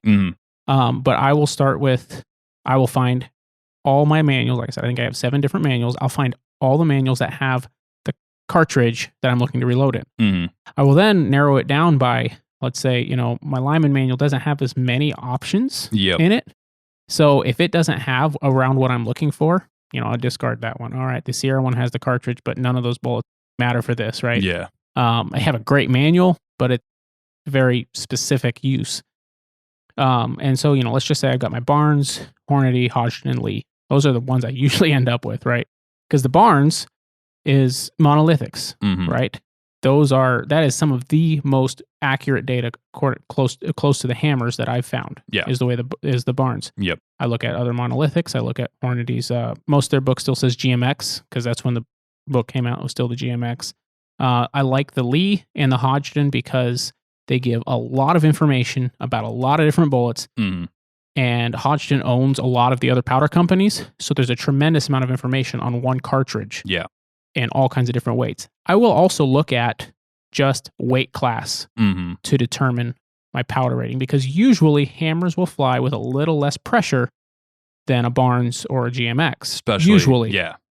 So I'll usually start somewhere in the mid-range. I was starting low, but after, doing that a few times and like, unless I'm really not sure, I'll usually start in a mid-range, somewhere in the middle of the load data, because then I'll basically come up with a mid to high load data myself based on everything I'm seeing. I'll split the middle. Okay, this is the middle, right? It's not anybody's highs, but it's in the middle of everybody's, right? Yep. Let's just say it's 70 grains, okay? And 73.5 is the max for the lowest, right? And 74.1 is the max for the highest max on one of these. Yep. I will then load from in half grain increments 70.5 up to 74.5. I'll load just over. How many of each are you doing? Sometimes I'll do 2 or 3 of each. Sometimes I just do 1, depending on how many I'm loading. If I'm loading a lot of each flavor, of each number, I'll sometimes only load 1. Specifically looking just for what the velocity of that one is. You're shooting to see what the velocity is. I'm shooting for velocity and testing pressures. Gotcha. That's primarily what I'm shooting for. I'm tracking now. And the other thing that gives me is then that also tells me if I have 2 that are the same velocity and they're half grain increment different, I'm going to get my best consistency. We talked about the node. That's where it's at, is right there. Yeah. Right? Now, I will point out, I would recommend personally, until they've, and if anybody's listening, until you have verified that your chamber reacts the same way to these bullets, right? Start low for your first 2. That would be my recommendation, because there are, there's standards for these chamberings, whether, 1 300 Win Mag to another, 1 338 RPM to it. Well, I guess that's all the same company, but even then, it's like, there can be differences just in production. But like a 338 Win Mag versus another 338 Win Mag. If you're, there can be slight variations in the different chamberings of those things. So make sure you test those pressures like you're talking about. Make sure you don't just start high and just assume it's going to be safe because, well, my buddy did it and it was safe in his rifle. Your rifle could be completely different. And on that gets note, kind of accentuated, sorry to interrupt you there, when you've got an older gun. Yeah. If you're reloading with an older manufactured date gun, a 270 made in the 1960s is going to have a little bit different standards of production, possibly. Than a 270 made by a higher end brand in 2023. Well, and to that point, like we've talked a little bit about reloading for 4570s. When you're looking at that load data, you have to look at the top because some are loaded for, trapdoor models, some are loaded for Marlins, some are loaded for the newer actions that are the higher ratings. Block, Yeah. And so it's like, make sure that the data you're looking at is for your action type. Right. Exactly. If you have a varying action type. Right. So with all of that, I will say So many times if I'm unsure and I just want to be sure that what I'm shooting is what I'm going to get and I'm going to be safe, especially with an older gun, is I'll start right there close to that low end or 20% up, like you say. Maybe not the lowest of the low because I know, well, that's obviously safe. I'll come a little up from there, right? And then I'll load every half grain all the way up to my max plus, like I said, because most of the time you can push the hammers that little more and be in the pressure zone and you're safe. Yeah. And then I'll shoot that first one. And if it is absolutely good, no, like, okay, this is really slow, there's no issues here. I'll skip a couple. I'll skip maybe one or two. I might shoot every 3 until I get up closer to where, okay, these are actually starting to get close to the velocity I'm looking for. Yep. This is the range I need to be in. This is where my pressures might start to show themselves. Then I'll start shooting every one. Yeah, and then I can go back and pull, 6 bullets. And hey, if you're shooting hammers, some of those things are $1 a piece. Right. Yeah. Right. Yeah. A little less, 90 cents a piece if you use the Northern Hunter, right? There we go. And so I can go back and pull those bullets, save my powder, save my primers, right? Save my bullets, and then, resize the necks on those cases because everything else is still the same. And then change my powders and... Yep, and you're off to the races. Right. Yeah, and a similar practice, obviously we all would love to see you guys reloading hammer bullets, but a similar, it's a similar practice for other cartridges. Correct. I've reloaded a lot of different lead core bullets, and it's a very similar thing. You start a little low, or even if you're not all the way at the bottom, like you said, 10%, 20% up, maybe. I would definitely start below middle ground, but you want to start a little bit lower. What I'll do is I'll typically go for my first run. Now, this is the difference: is I'm shooting for accuracy. Right. I want to see my groups with each one. I don't care about my speed. But what I'll do is I will load 5 rounds of each in 2 grain increments of difference. Believe it or not, I do that. Now, again, you want to stay within your bounds, right? You want to make sure you're being safe. So once you get towards that top end, tighten that up a little bit. But then you see which one shoots better. Right. Is 70, let's just say 66 grains and 68 grains. What that allows me to do is see if there's a big difference between those two. Right. Where should I focus on? I'm not spending my brass and my powder and my projectiles on half grains just yet. What I'll do is whichever one of those shoots the best, I will then go back and do 1 grain increments on either side of that, and refine it to half grain increments if I need to. I see what you're saying. And I'll just kind of zero in on where that tightest group is.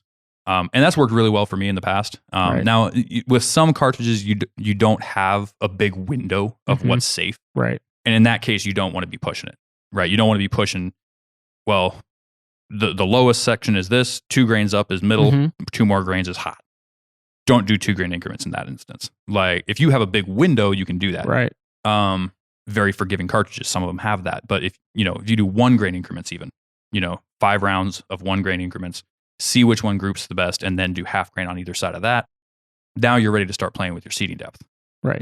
And then you can really start tuning stuff in. But so that's how to find your right. Did you have something to add to that? I did. Okay. So I'll start with that ladder, right? Single loads most of the time. I'll then, like I said, and then I work up, I find my max pressure, like you say, I find max and like, okay, this is definitely max. I need to come back a little bit. And typically what I found, at least with the hammers, coming back a little bit is exactly that node for velocity, right? And my 300 Wisdom worked out perfect that way. So I'll then say, okay, well, I know at 70 grains, we'll just say, is my perfect... Your perfect slot. My perfect slot, right? It's just below I'm as fast as I can be and be safe, and it's accurate. Yeah. According to velocity. Well, I'll then take that 70 and I'll load... I'll then shoot 3 rounds around that, sometimes even tighter than half grains, right? Say 70 point or 69.8, 3 at 69.8, 3 at 70, 3 at 70.2, right? And I'll shoot each of those to see which has the best velocity deviation. Yeah. And with hammers, you could probably shoot all 9 of those and still, you could probably almost shoot those sub MOA, right? Well, and I'll say this, that seems to be a hammer specific. It does. Ladder test. because I can tell you from the experience I've had with other bullets is before you even get to that max, you're typically opening your group up. So and a big part of that is they have hammer bullet, they're just so accurate, and again, we're really harping on it, but again, they're one of the easiest things to reload for. And that's why we're talking about it, and that's why we like them so much. But it is something to keep in mind. Just if you're not using hammers for whatever reason that I can't think of, but there's a lot of guys that do test for velocity first, just because that typically helps you find your accuracy point. They'll shoot 10 rounds, right? Sometimes a half grain. Some guys do a lot less. And they'll do that just to find velocity, and then they'll do what you did, right? Yeah. And they'll dial in at some guys, 0.1 grain difference, which which like we said, you can do. Yeah. Most of the time for hunting, it's never going to be an issue. Right. But you can do it. So once you figured out what you want to do, whether you're shooting for accuracy or shooting for velocity, whichever kind of ladder you want to do, and in what increments you're going to do those in, the next step I do is make sure all of my brass is prepped 100% perfect. Like you had said, put it in a tumbler. That's a great way to do it. One thing I'll point out for brass longevity, one of the biggest things new people do when they're cleaning their brass is they over clean the primer pocket on used brass. You don't need to make that thing super shiny. You don't need to make it look like it's brand new. You just need to get the majority of the gunk out there, get anything that will keep the primer from sitting flush, and make sure the hole is clear. Make sure nothing is getting in the way of that. I missed a step. I decap first with a lead decapper. I was just going to say that. So, and then I throw it in a tumbler. So all of these brass prep stations that you'll look at upgrading to eventually will have a primer pocket cleaner on there. Swodger. And so what you can end up doing is if you try to be too vigilant with that and over clean, you're going to loosen those primer pockets up too much. Ask me how I know. And what you'll end up doing is you might not even realize it at first. It might not seem loose at first until you put it in a rifle. You start racking rounds off. That recoil will rattle that thing out of there. And then you go to load another round and you've got no primer in it. And it's powder everywhere. It's somewhere. Right? You've got powder hanging out everywhere. And that primer's sitting down somewhere in your floor plate. So depriming first and then putting it into your tumbler is the softest way to clean that primer pocket. And it will get it very clean.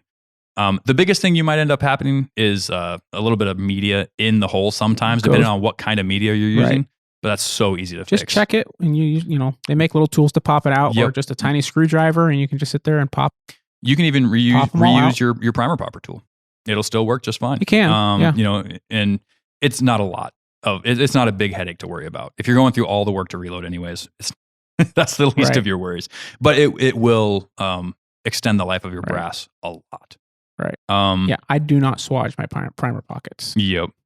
I don't know if you do at all. I used to. I don't anymore. You don't anymore at all. I punch and then done. Right. Well, and I had a few guys that just said, I don't swatch, I do this, and that saves your brass. And, and so what if there's still a little black spot in there?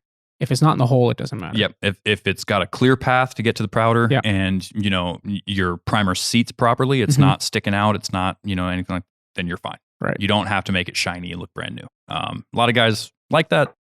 Reloaders can tend to get a little overzealous on certain things, No. But if you're just reloading for accuracy and for practicality, then you don't have to worry about that. Now, along the planning phase, what would you say? Well, I'll go ahead and say it for me. I like to plan out where I'm going to start with my seating depth. And that changes depending on which rifle I'm reloading for, which cartridge I'm reloading for. But typically what I'll do is the first batch, I'll do semi-spec. The problem with that is, and I'll say this, the first batch, I'll recommend people do semi-spec. There are rifles I own where I know that I don't have to do that. And so I will load, a couple thousand off the lands. They make really cool tools. Hornady does make a really nice one where you can get a modified case. That's what it's called. And it basically looks just like the case that you're going to put in there to reload, but it's got a threaded hole instead of a primer pocket. And a modified neck. Yeah, and the neck is larger. And what you do is you put that in the chamber, or you put that into your rifle. You load a bullet loosely through there, and there's a little plunger inside that modified case that once you chamber that round, you push that plunger forward until you feel the slightest little bit of resistance. Mm-hmm. You pull it out. Sometimes the bullet sticks, sometimes it doesn't. You just get it out. You can lock that plunger in place, so it's not going to move once it gets out. And then you figure out where that bullet was. That's your land. You should do that like 3 or 4 times, though. Right. Because if not more. And go with a consistent number or the average, because sometimes you won't push quite hard enough. Sometimes, like say, you lodge it in the lands, you know you're too long. Right, exactly. And so you get your average number from that. Right. And that'll give you right where it's kissing the lands. And then whether you want to come off, compare that to your mag length. Sometimes you'll have to be, stuck by your mag length depending on your rifle. Maybe the lands are a lot farther. That's the case in a lot of those Weatherby rounds is, it's just a huge chamber in there. Right. And so sometimes you're limited, but figure out where you want to start with that. Do not punch it into the lands immediately. There are some bullets that like that. There are some rounds where they just love being shoved all the way up into the lands. Give it some space to, at least a couple thousandths off. And in most cases, I don't know, does the Hornady kit come with the ogive I do adapter? not believe it does. Okay. I don't believe it even comes with the chamber gauge. Yeah, I don't even know if it. I think it has a caliper in it. It should have a caliper. That's kind of a basic necessity. But there's an adapter you can get for your caliper where you can then program it to measure off your ogive. Right. And that's what I would 100% recommend have people. That full setup, and it's wonderful. It's pretty sweet. Short Action Customs makes a great one. It's supposed to be even more accurate, but it is way up there in price. Yep. So once you figure out where you want your lands to be, is that pretty consistent with how you do it? It is. Before I move on. It is. I actually like with the hammers anyway. I usually start by just going 2,000ths off the lands, just because that's a pretty consistent. If it fits my mag, right? Yep. My short mag, I landed within like 1,000ths of my mag. Like I loaded one at that, and it like fits my mag, and it looks like there's no room there, but hey, it fits, and they feed and load properly, right? Perfect. Yep, and that's a big thing. So once you figured that out, and you can play with your seating depth if you're having accuracy issues. You can shorten it up, lengthen it out, do whatever you need to do, but that's a whole other step down the road. But you're starting, they should all be the same because you're only going to be testing your different powder charges and different velocities. Right. So then you got to make sure your brass is ready to load. The biggest thing is, especially, and I do this with brand new brass even, is I will double, triple check everything before I get going. But especially if you're shooting once fired brass, you want to make sure you're resizing everything. Right. Now there's debate whether you should just bump the shoulders or do a full length resize, or you can figure that out for yourself, which one you think is the best for your situation. I full length. Yeah, I do the same. Yeah. And so I'll do that. You get your neck size properly. What that's doing is that's shrinking that neck back down to accept a new bullet and hold it tightly. Once you've fired a round off, now it's a little loose. If you try to put a new bullet in there, it might look like it fits, but it's not going to hold tightly. So you're resizing that to a little bit smaller than caliber size, so it's going to hold tightly once you press that bullet in there. Then what you want to do is make sure you're checking your lengths. There's going to be variance in your lengths. Now, the hard part's going to be with a lot of these starter kits, you're not going to have really great brass prep tools. It's all going to be hand tools. Yeah. It's all going to be very kind of rudimentary stuff. What does the Hornady one come with for case trimmer? It's just a little hand auger. Is it like, can you mount the brass in it? No. No, oh no, it's just. No. So, really? So what I had used in the past is, man, I forget the company that makes it, but yeah, it's something you mount your brass in it and you set your depth to exactly what you want it to be. And you can lock a little collar on it. And then that way, when you push the grinder forward, it can only go as far as that collar will let it go. Making sure, don't get too hung up on the SAMI specs that it shows in your reloading manual. That's a good guideline. Focus on what is the consistent length of your brass, because you don't want to over trim, right? Some brass just some brands of brass just come long. And some are short. If they're short, you want to trim the least amount, but you have to make sure they're all consistent. You want them all to be consistent, right? So go through each piece of brass with your calipers and measure each one, set it to the side. And, even if you had to get a little sticky note and write down this pile is this exact measurement, this pile is this exact measurement. And then whatever your unfortunately shortest one is, that's what you should cut them to. But if your shortest one is still a little bit longer than Sammy spec, don't stress that too much. It's not going to be the end of the world. I guess for safety factor, you could say recommend cutting the Sammy spec. If your chamber just for liability purposes. If your chamber will accept it without any extra pushing, you're fine. And what I'm talking about when I'm saying a little bit is literally like 1,000th or two. 1,000th or two. Right. Yeah, I'm not talking. If it's like way longer, that's a problem. Right. But 1,000th or two is not going to be the end of the world. Now, I like to sometimes trim, especially on once fired. I'll trim my brass back 1,000th or two less than Sammy or less than what I'm going to do it as. Honestly, a lot of my once fired like Hornady brass, which isn't great brass, but I have a lot of it for some cartridges. Right, like I said, I'm going to use it. Yeah.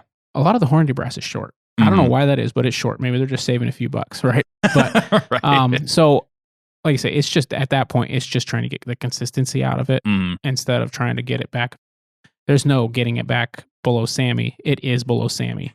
Gotcha. Right.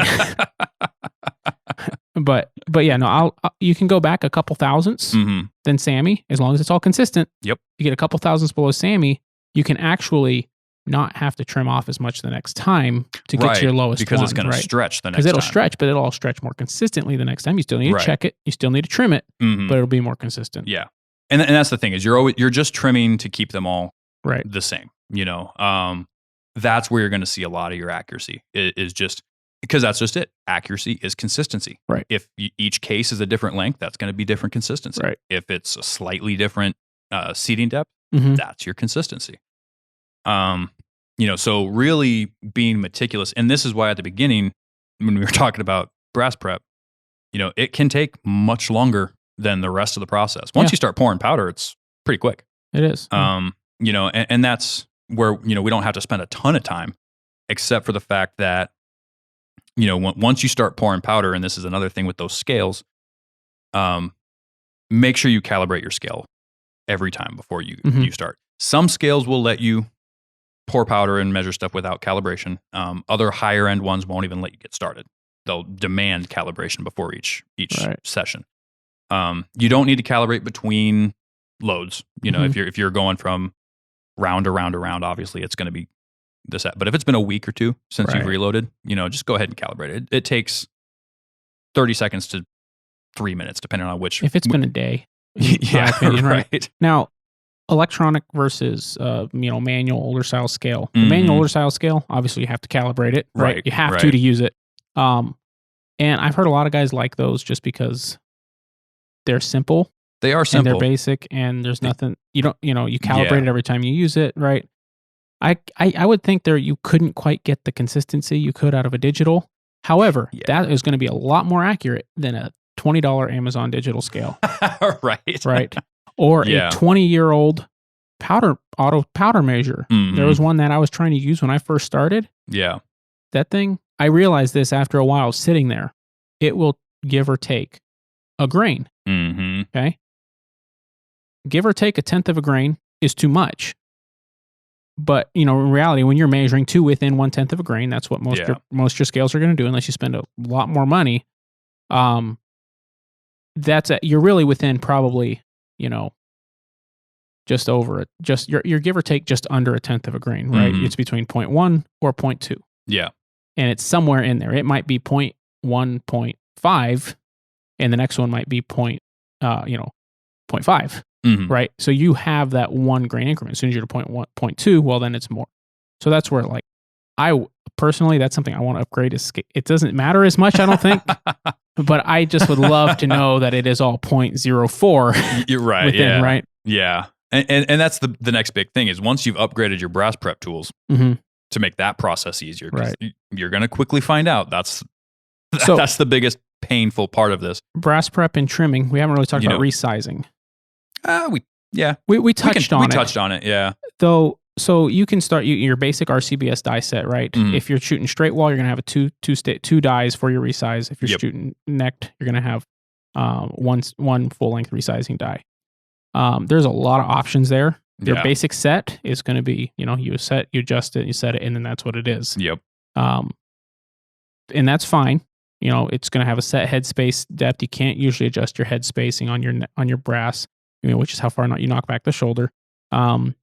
Although the other thing that can really help, and this is one of the things I plan on doing, is because I usually pull the decapper out of there because most of the time my cases are already primed when I'm resizing. Yep. So I'll pull it up.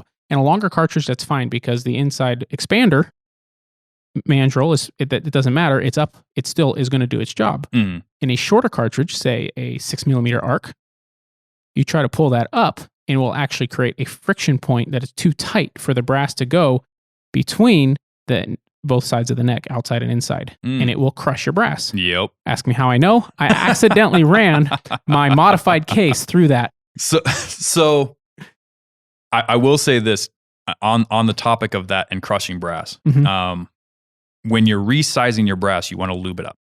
Oh yeah, and there is case lube that you can buy. There's tons of different brands and options of styles. And options. Everything. There's sprays. There's rub-on. It looks just like Vaseline. There's just all kinds of different stuff you can do. Right.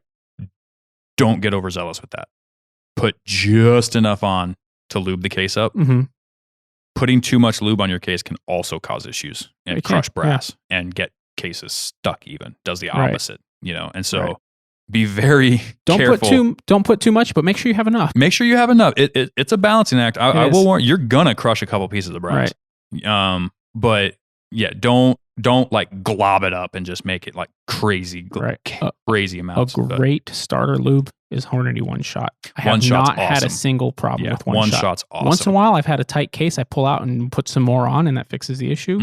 But other than that, I have not crushed a case with it. Yeah. One Shot's a solid way to go. So my plan to fix the expander mandrel problem, because really, I'd like to pull those. I really don't even like the fact that it's there. I just don't like it. I'm going to get a separate expanding mandrel die. So I'll do full length resize, then I'll re-expand my necks. Yep. That's my plan. I'm going to do a Sinclair expander. I know a lot of guys, once they get into it, that's what they do. Yeah. Anyhow, we can move on from there. But yeah, so making sure you do that. And you said something interesting. You said it's usually already primed when you get to that point. I do the opposite. Do you? So it's once I pull it out and I'm getting ready to do my brass prep. I basically go straight from the tumbler, with deprimed brass, straight into the sizing dies, right? And that whole process, because that's where you're going to see your difference, and then you trim it, and then and that's my standard operation. That's a good place to be. But before I pour powder, that's when I'll prime them up. Right. Once they're all prepped, they're all good to go, they're all lubed up and ready. Then I prime, then I pour my powder charge. And then I seat the bullet. Right. And that process is pretty self-explanatory, obviously. You want to make sure you're getting the powder, the consistent amount of powder in there. We had started to talk about scales. You want to make sure, one, that it's calibrated properly, and two, that you're keeping an eye on it. Now, with these lower end scales, they're not auto feeders. So you are controlling the amount of powder that goes in there. Make sure if you're trying to load 68 grains of whatever powder, you're not loading 68.1 grains every once in a while. Right. Or 67.9 grains every once in a while. If you've got to use your fingers or whatever and pinch out a little bit of powder or pinch a little bit more in. Powder trickler is amazing.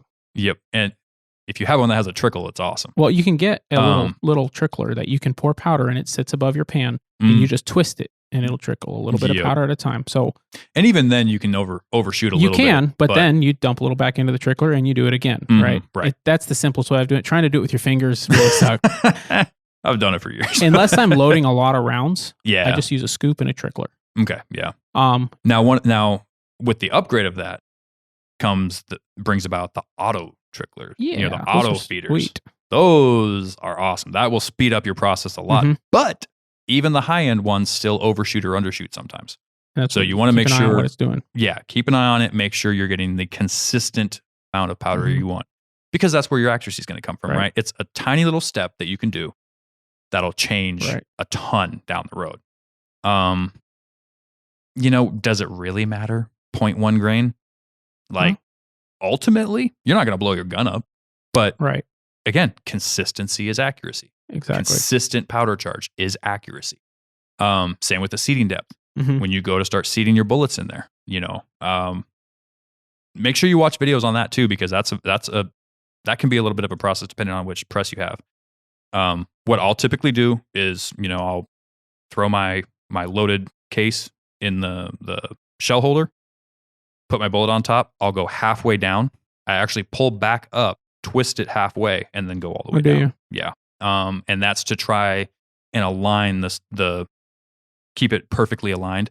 Now, some presses will have, and some dies will have, a lot better system than these cheap ones. They'll auto line it up. Well, and also with hammers, most of the times they're so long because they're monolithic. Yeah. They're going to line themselves up with the case. Right. Yeah. But in some instances, you'll see if you don't pay attention to it and different kinds of bullets and whatnot, you can sometimes get just a little bit canted, which can cause issues down the road with consistency. Again, it's all about consistency. And then it's just time to go test. Yeah. Now you're loaded. That's really all there is to it. It's not that complicated. There's just a lot of steps. There's one more step that you can do depending on what kind of rifle you're shooting. If you're shooting a lever action or a semi-auto, you crimp. Yep. If you're just shooting hammers like to be crimped. Yeah, that's when true. I start loading, I start with a basic crimp. And if I'm shooting hammers, I put a crimp on it, period. Yeah. And, I haven't tried shooting without a crimp. I haven't. But I know they recommend crimps. They recommend a crimp. Yeah. They recommend that being one of your steps to dial in your load. And correct me if I'm wrong, but didn't he say that the reason for that is because they're like oiled or something like that? Like there's something they clean the brass with, hangs around. I'm not sure, but his theory was that's what creates the hammer trail. So they do say that different, like adjusting your crimp, so adjusting 1/8 of a turn of your die with a Lee factory crimp die, which is the best way to crimp. I highly recommend. Don't even mess with. You can, to learn why it sucks, use like the RCBS roll crimp feature in the seating die. Right. It does work. That's what I started with. But just buy a Lee. It's like $16 for a Lee factory crimp die for your cartridge. And for a lot of people listening, if you're not familiar, there are, in most cases, now this isn't universal with all brands of all dies and presses, but in a lot of cases, there are adapters you can get to use off-brand dies with off-brand presses. Okay. To where you can lock in, say, an RCBS die onto a Hornady. Say standard, press, or use just your 14, your 7/8 14 or whatever. Or is that the bigger? I don't remember which is which, but your standard size thread, pretty much all your presses will fit, right? Right. Some of them have adapters like your lock and load. Yes. Yeah. Most of your single stage, your Lee Lee has a lock system, which is actually pretty nice. But a lot of your single stage stuff, a lot of your turret presses don't have any kind of locking system. You just screw your die in and you thread it out. Yep. But I just wanted people to know they don't have to get hung up on brand name. That is true. You don't have to buy Hornady dies because you have a Hornady press. Right. You can usually run whatever die in whatever press as long as it's the same size threads, which most of them are. It's the bigger cases that will have bigger dies. Yep. Right. Your Lapua, your BMG, right? Those are a lot bigger. But no, with the crimping, I haven't actually adjusted my crimp for accuracy. I haven't needed to. It might be something I do more as I really try if I really want to, That's a very fine tuning. It is, and like I say, he'll adjust it in 1/8 of a crimp to find accuracy. Yeah. Now, a common misconception is that crimping heavily changes your pressure, and it does not. I have done a tremendous amount of research. Haven't done a huge crimp and a low crimp just to see if I have to, I don't have a way of testing my pressure. It's not holding it that tight. It's not holding it so tight that you might have a slight more velocity and a little higher pressure from a crimp. It will change it a little bit. But you're talking about a dramatic change. Just like anything will change your velocity and your can change your velocity and your accuracy. But if you crimp so hard that you're, actually pressing into the bullet, that's too much crimp, right? But what I usually do is, my Wisdom, my 300 short mag, the case necks and what I had trimmed them to actually landed directly between the PDR bands. So I was able to close them into that until they touched it, which just makes for a cleaner looking round, right? That's interesting. Yeah. They actually landed perfectly there in the middle. So I was just able to crimp it right down to the middle of that. It looks great. And they shoot great. Yep. So I haven't adjusted it. Yep. Well, and again, of the things you'll adjust to fine tune accuracy, that's down the line a little ways. So part of the reason, just to let people know, the reason why it really sucks to use an integrated crimping in a seating die is the fact that every time you adjust your seat, you have to adjust your crimp. Every time you adjust your crimp, you have to adjust your seat. And reset it. And it's a 10, 15-minute process that can drive you nuts. And you'll crunch a lot of brass otherwise. And so if you just have a standard seating die, you just have to set your seating die, piece of cake. A great seating die upgrade would be the Frankfurt Arsenal, multi-caliber seating die. It's got a great lineup system. So for your bullet, so it lines up good. You can actually drop your bullet in the top and then run your brass up into it, and it will seat your and you just pull. And it's got a micrometer, so you don't even have to adjust, the height of the die based on your cartridge. You just twist that. You're like, oh, I need to adjust this a little bit. You just twist that. You don't have to loosen and tighten. It's beautiful way to go. That's the Sinclair. Mandrel, and that are my two next major upgrades. Yeah. Well, and that's the cool thing about it is like when we talk about these kits, it's a great place to start and expand from. Right. But if you get one of these kits and you decide, hey, I really like this reloading thing, I'm able to get, rounds out of my old granddaddy's 30-06 that are touching. Never thought that was possible, right? Because you fine tune stuff and you make a round specifically for that gun. Then, there's just a whole world of things you can upgrade to and make the process faster, make the process easier. The first time you reload, expect it to take all night. Oh, yeah. Like, don't go out there and expect it to be done in an hour. You're going to be there all night getting this stuff perfect. But as you get better at it, as you figure out the process, and especially if you like it, you start upgrading your equipment to auto loading or auto feeding powder scales. You get the all-in-one brass prep station where you can do your trimmings and you can do your, if you want to use that for your primer pockets, you can, or if you want to, you can hone your edges, on that thing instantly. You're not sitting there with hand tools. You're not sitting there trying to get it right, just one hand to the other. You are using a precision tool, and that'll make it faster. It's still going to take a while, but it'll make it faster than it is with the cheap stuff. Now, with every piece of equipment, you can buy the cheap, get started, maybe low quality, right? But you can also buy a $30, $20 scale. You can buy a $200 scale.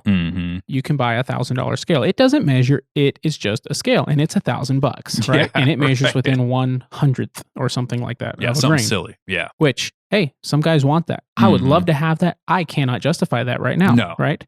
And arguably, and we've talked about whether or not something's worth doing for a hunting cartridge or this, that, the other. I don't fall into the belief that you can skip a ton of steps for a hunting cartridge. I agree. Or, not focus on this, not focus on that. But something, a tenth of a grain is plenty. It is. You're going to get into, for hunting ranges, even extended hunting ranges, there's guys that are shooting, 1,000 yards at antelope. Using factory ammo. Yeah. But, inside of that, you're not going to have to measure hundredths of a grain of powder. And that's if you even could. There's a case trimmer that costs $1,000. Oh yeah, and it looks wonderful. I'd love to have it. It looks like it's just so perfect, right? You watch the review, and it's like, man, it just does such a good job. It does it so nice. Right. I wish I could, but you could easily spend $10,000 on a reloading setup. Yeah, easily, and that's not even buying, and that's without buying a Dillon auto loading press. Yeah, right. That's just an Area 419 turret press, right? That and alone is like $1,200. Right. That's once you've decided you actually like reloading. That's when you are reloading for about 10 different cartridges. Right. Yeah. Heavily invested. But yeah, and that's really the basics of it. Then whichever ladder you load it for, whether you're shooting for velocity or shooting for accuracy, next step is just go to the range. And apparently we're going to talk about that in the next episode because this one's getting kind of lengthy. It is. And so you go out to the range, you check your ladder, whatever you're looking for, be it a small group or where your pressure signs are, and you just come back to the press and you do it all over again. You do. And you fine tune it a little bit more. Realistically, within 2 to 3 trips to the press, you can have a perfectly tuned and dialed round. Yeah. Now, keep in mind, each bullet's going to be different and each rifle's going to be different. Right. You still have to make sure that your bullet weight falls within the stabilization of your twist rate. You don't want to be trying to go outside the box on that. You can, but that's more for the experienced guys. If you're just getting into this, if you've got a 1 in 10 twist, shoot for 30 caliber, shoot, 180s to 200 grainers. Right. That's its happy spot. 175s will work in certain configurations. And you can usually go lighter, easier than you can go heavier. But you will overstabilize too. That's a real thing. Right. Yeah. And you just, as long as you make sure you've got good components, you're doing everything right, it doesn't actually take that much to get an accurate load when you're reloading. Where a lot of people say they're struggling is when they're skipping steps. They're not checking their powder charges for the 1/10 of a grain difference. They're not checking all this, different stuff that can really add up to make a difference in the long run. And so that's kind of what started this whole thing. But it is. Don't shortcut yourself. I mean, even with one of these little kits, you have all of the tools you need to make exceptionally accurate ammunition. And I've done it. Yeah. So, I mean, I can't believe the basic setup that I had. I did buy a $200 scale, but I got single digit standard deviation velocity. I'm trying to find. What'd you get on that load? 9? Was that 9 or 7? I can't remember. 7? Now that was in 4 rounds. That's still great. So, I shoot more rounds, different temperature. It's all going to change. Yeah. But that day, those 4 rounds were 7. Okay. Yeah. And the day before, when I was testing the load and shot like 2 of them, they were also very close together to different temperatures. All that stuff was different. But what I've also found is we live in Alaska. You may not live in Alaska. Live in Alaska. It is right now. What's the temperature right now? It's 10 degrees. It is very, very hard to determine standard deviation of velocity in the cold weather. Okay, because when you start, obviously your first shot's a cold bore shot, but when when you make a cold bore shot at 66 degrees or 70 degrees, it's not that big of a deal.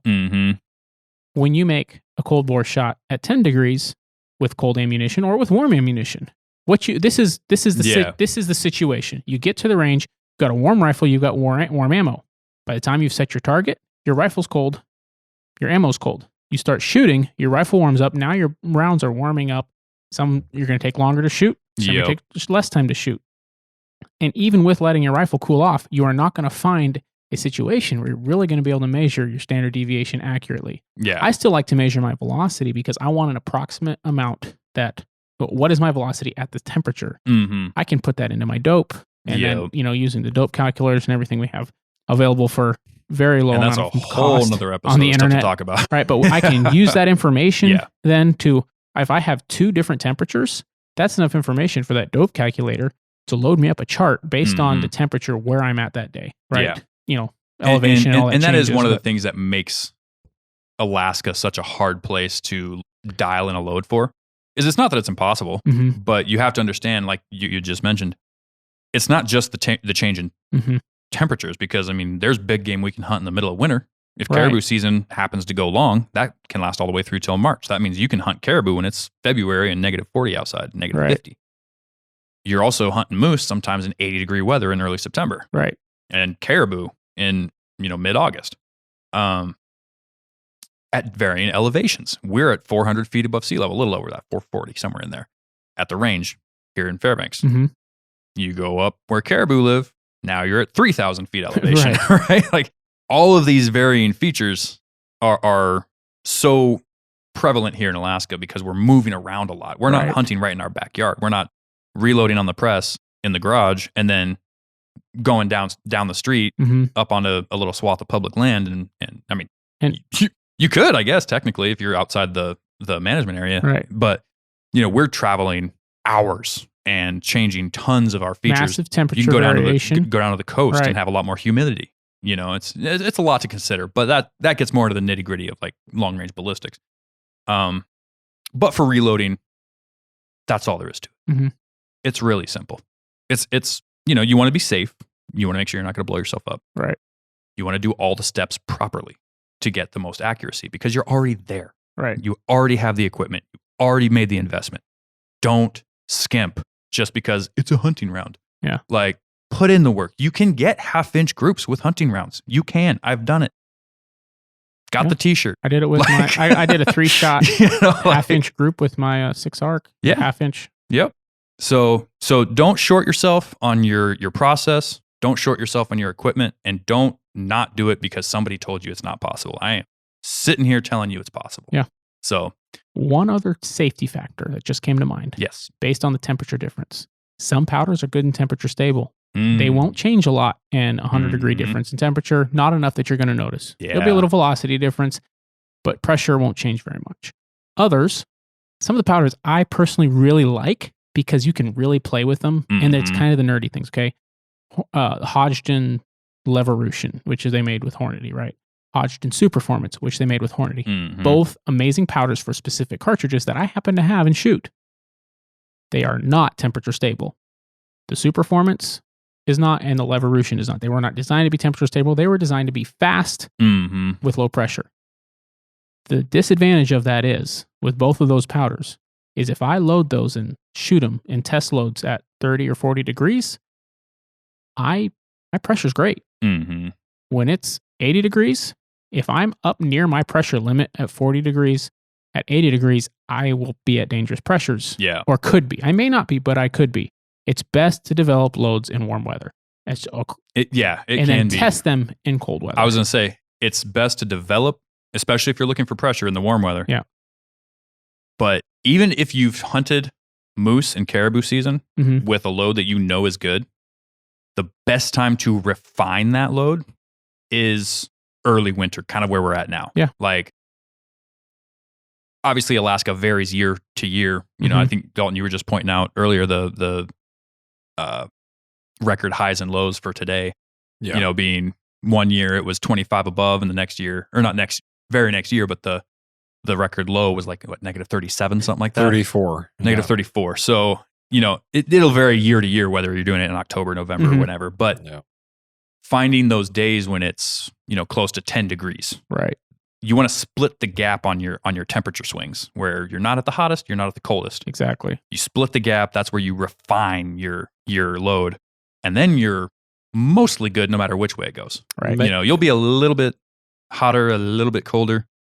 You're going to be better. But there is a lot of safety in just picking a more temperature stable powder. I was just going to say the exact same and thing. Also, that's also why I shoot middle of the road. And consistency in picking that, you know, say Varget, right? Or Retumbo is supposed to be temperature stable, right? IMR is temperature stable, right. too. I like Levolution, but I have loads for my 6 arc and Levolution and Varget. The Varget loads are for cold weather and warm weather.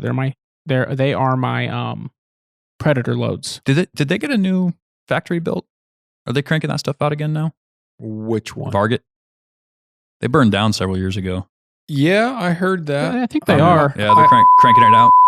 No. Cut that out. We don't spot burn even in Fairbanks. That's not a spot burn. I don't want that in there. I know a guy. All right, I'll bleep it. I'll bleep it. Good. All right. Well, since you're back up here, Dalton, what you got any thoughts to add to this before we wrap up? You know, if you're shooting something small, shoot it with a 6.5 Creedmoor. If you're reloading to kill anything else in this state, shoot a 30-06. And if you have any more questions, I'll be here all day. I just let you guys go on this. Reloading is not my passion. Yeah. I enjoy it from time to time, but it's not my. You know, for me, it's not my dying passion. I love just sitting down and reloading. Yeah. Just with equipment. I'll usually have my tablet there playing some reloading YouTube channel or listening to an audiobook, and I just nerd out on it. And I just Are you watching YouTube while listening to the audiobook? No. Okay. I can't do that. But you know, one or the other, right? Yeah. And and I'll I will pause just to make sure everything's going right and double check everything instead of getting zoned in on Even sometimes it's just a TV show, right? Oh yeah, The Office, right? Right. But for me, I like the science of reloading. Oh, I love it too. And it's honestly just therapeutic. It's like you just go out there and you just play, and it's Right. the mad scientist room. And Even if you're loading up a load you know you have, just sitting there, it's just still fun. running through the process. Okay, Yep. I've got 100 pieces of brass. I And- need to do all this to them. And that's why a lot of people like it. And a lot of people that don't know they're going to like it, once they get into it, Yeah. really open a can and of some worms. people think they're going to like it and they get into it and it's really not for them. Mm-hmm. And there's nothing wrong with that. Right. You know, like we said, we're a hunting podcast. We're talking about hunting. If you have an accurate load with factory ammunition, there's no problem with that. There's no judgment from any of us. Right. There's no, we're giving you tools to help you do something you want to do. You don't want to do it? Hey, hopefully you stuck with the podcast long enough to get through this episode. Factory ammunition has come a long way since the old days, especially in the premium lineups. Yeah. It is good stuff. I'm not going to say it's not. Yeah. There's just reloading allows you to do custom. It does. So that's the benefit. Well, there. and some of the off the hunting standpoint of reloading, that's what we covered. But if you shoot a lot of 223 or 5.56, or you shoot a lot of 9mm or 45, that is where your real big money savings can come in. Yeah. Get yourself a progressive and get yourself. You can buy a bunch of FMJs. You can reuse a ton of brass. Yep. You can get a progressive press for honestly not a crazy amount of money. Yeah. You get that set up, you can dial it in, and you can make loads for a lot cheaper. Yep. Well, all right, guys. Well, hopefully you enjoyed hanging in for this one. We are going to wrap up, and if you have any questions about anything Mo and I talked about in this episode, I like that. Sorry, if you have any questions about anything we talked about in this episode, go ahead and write us in at our website. If you go to thenorthernhunter.com, there's a contact button there. We're happy to answer any questions. If you have any alternative opinions about how to do this stuff, let us know. I mean, we're always open to talking to people. I mean, it doesn't have to be a confrontational thing, but we will talk and, different processes. The wonderful thing about reloading is there's a ton of different ways to do things, and you can refine it for your abilities and your process, what works for you. So if you want to keep this show going, definitely hit the subscribe button. If you have not already, share it with a friend, leave us a written review and a rating. We very much appreciate the ratings. It helps us reach new people. Always appreciate when guys, go out and buy some merch from our shop at thenorthernhunter.com as well. And we have a partners page full of people that support what we do and have given us discount codes for you guys to use on wonderful equipment. One of those is Hammer Bullets, the bullets we've been talking about. Yeah. Use code The Northern Hunter at discount or at checkout to get a discount on your bullets. And I think you'll really enjoy reloading with those. They're very easy to reload for. So, guys, thanks for listening. And until next week, get out there, get after it. Good luck. See you there.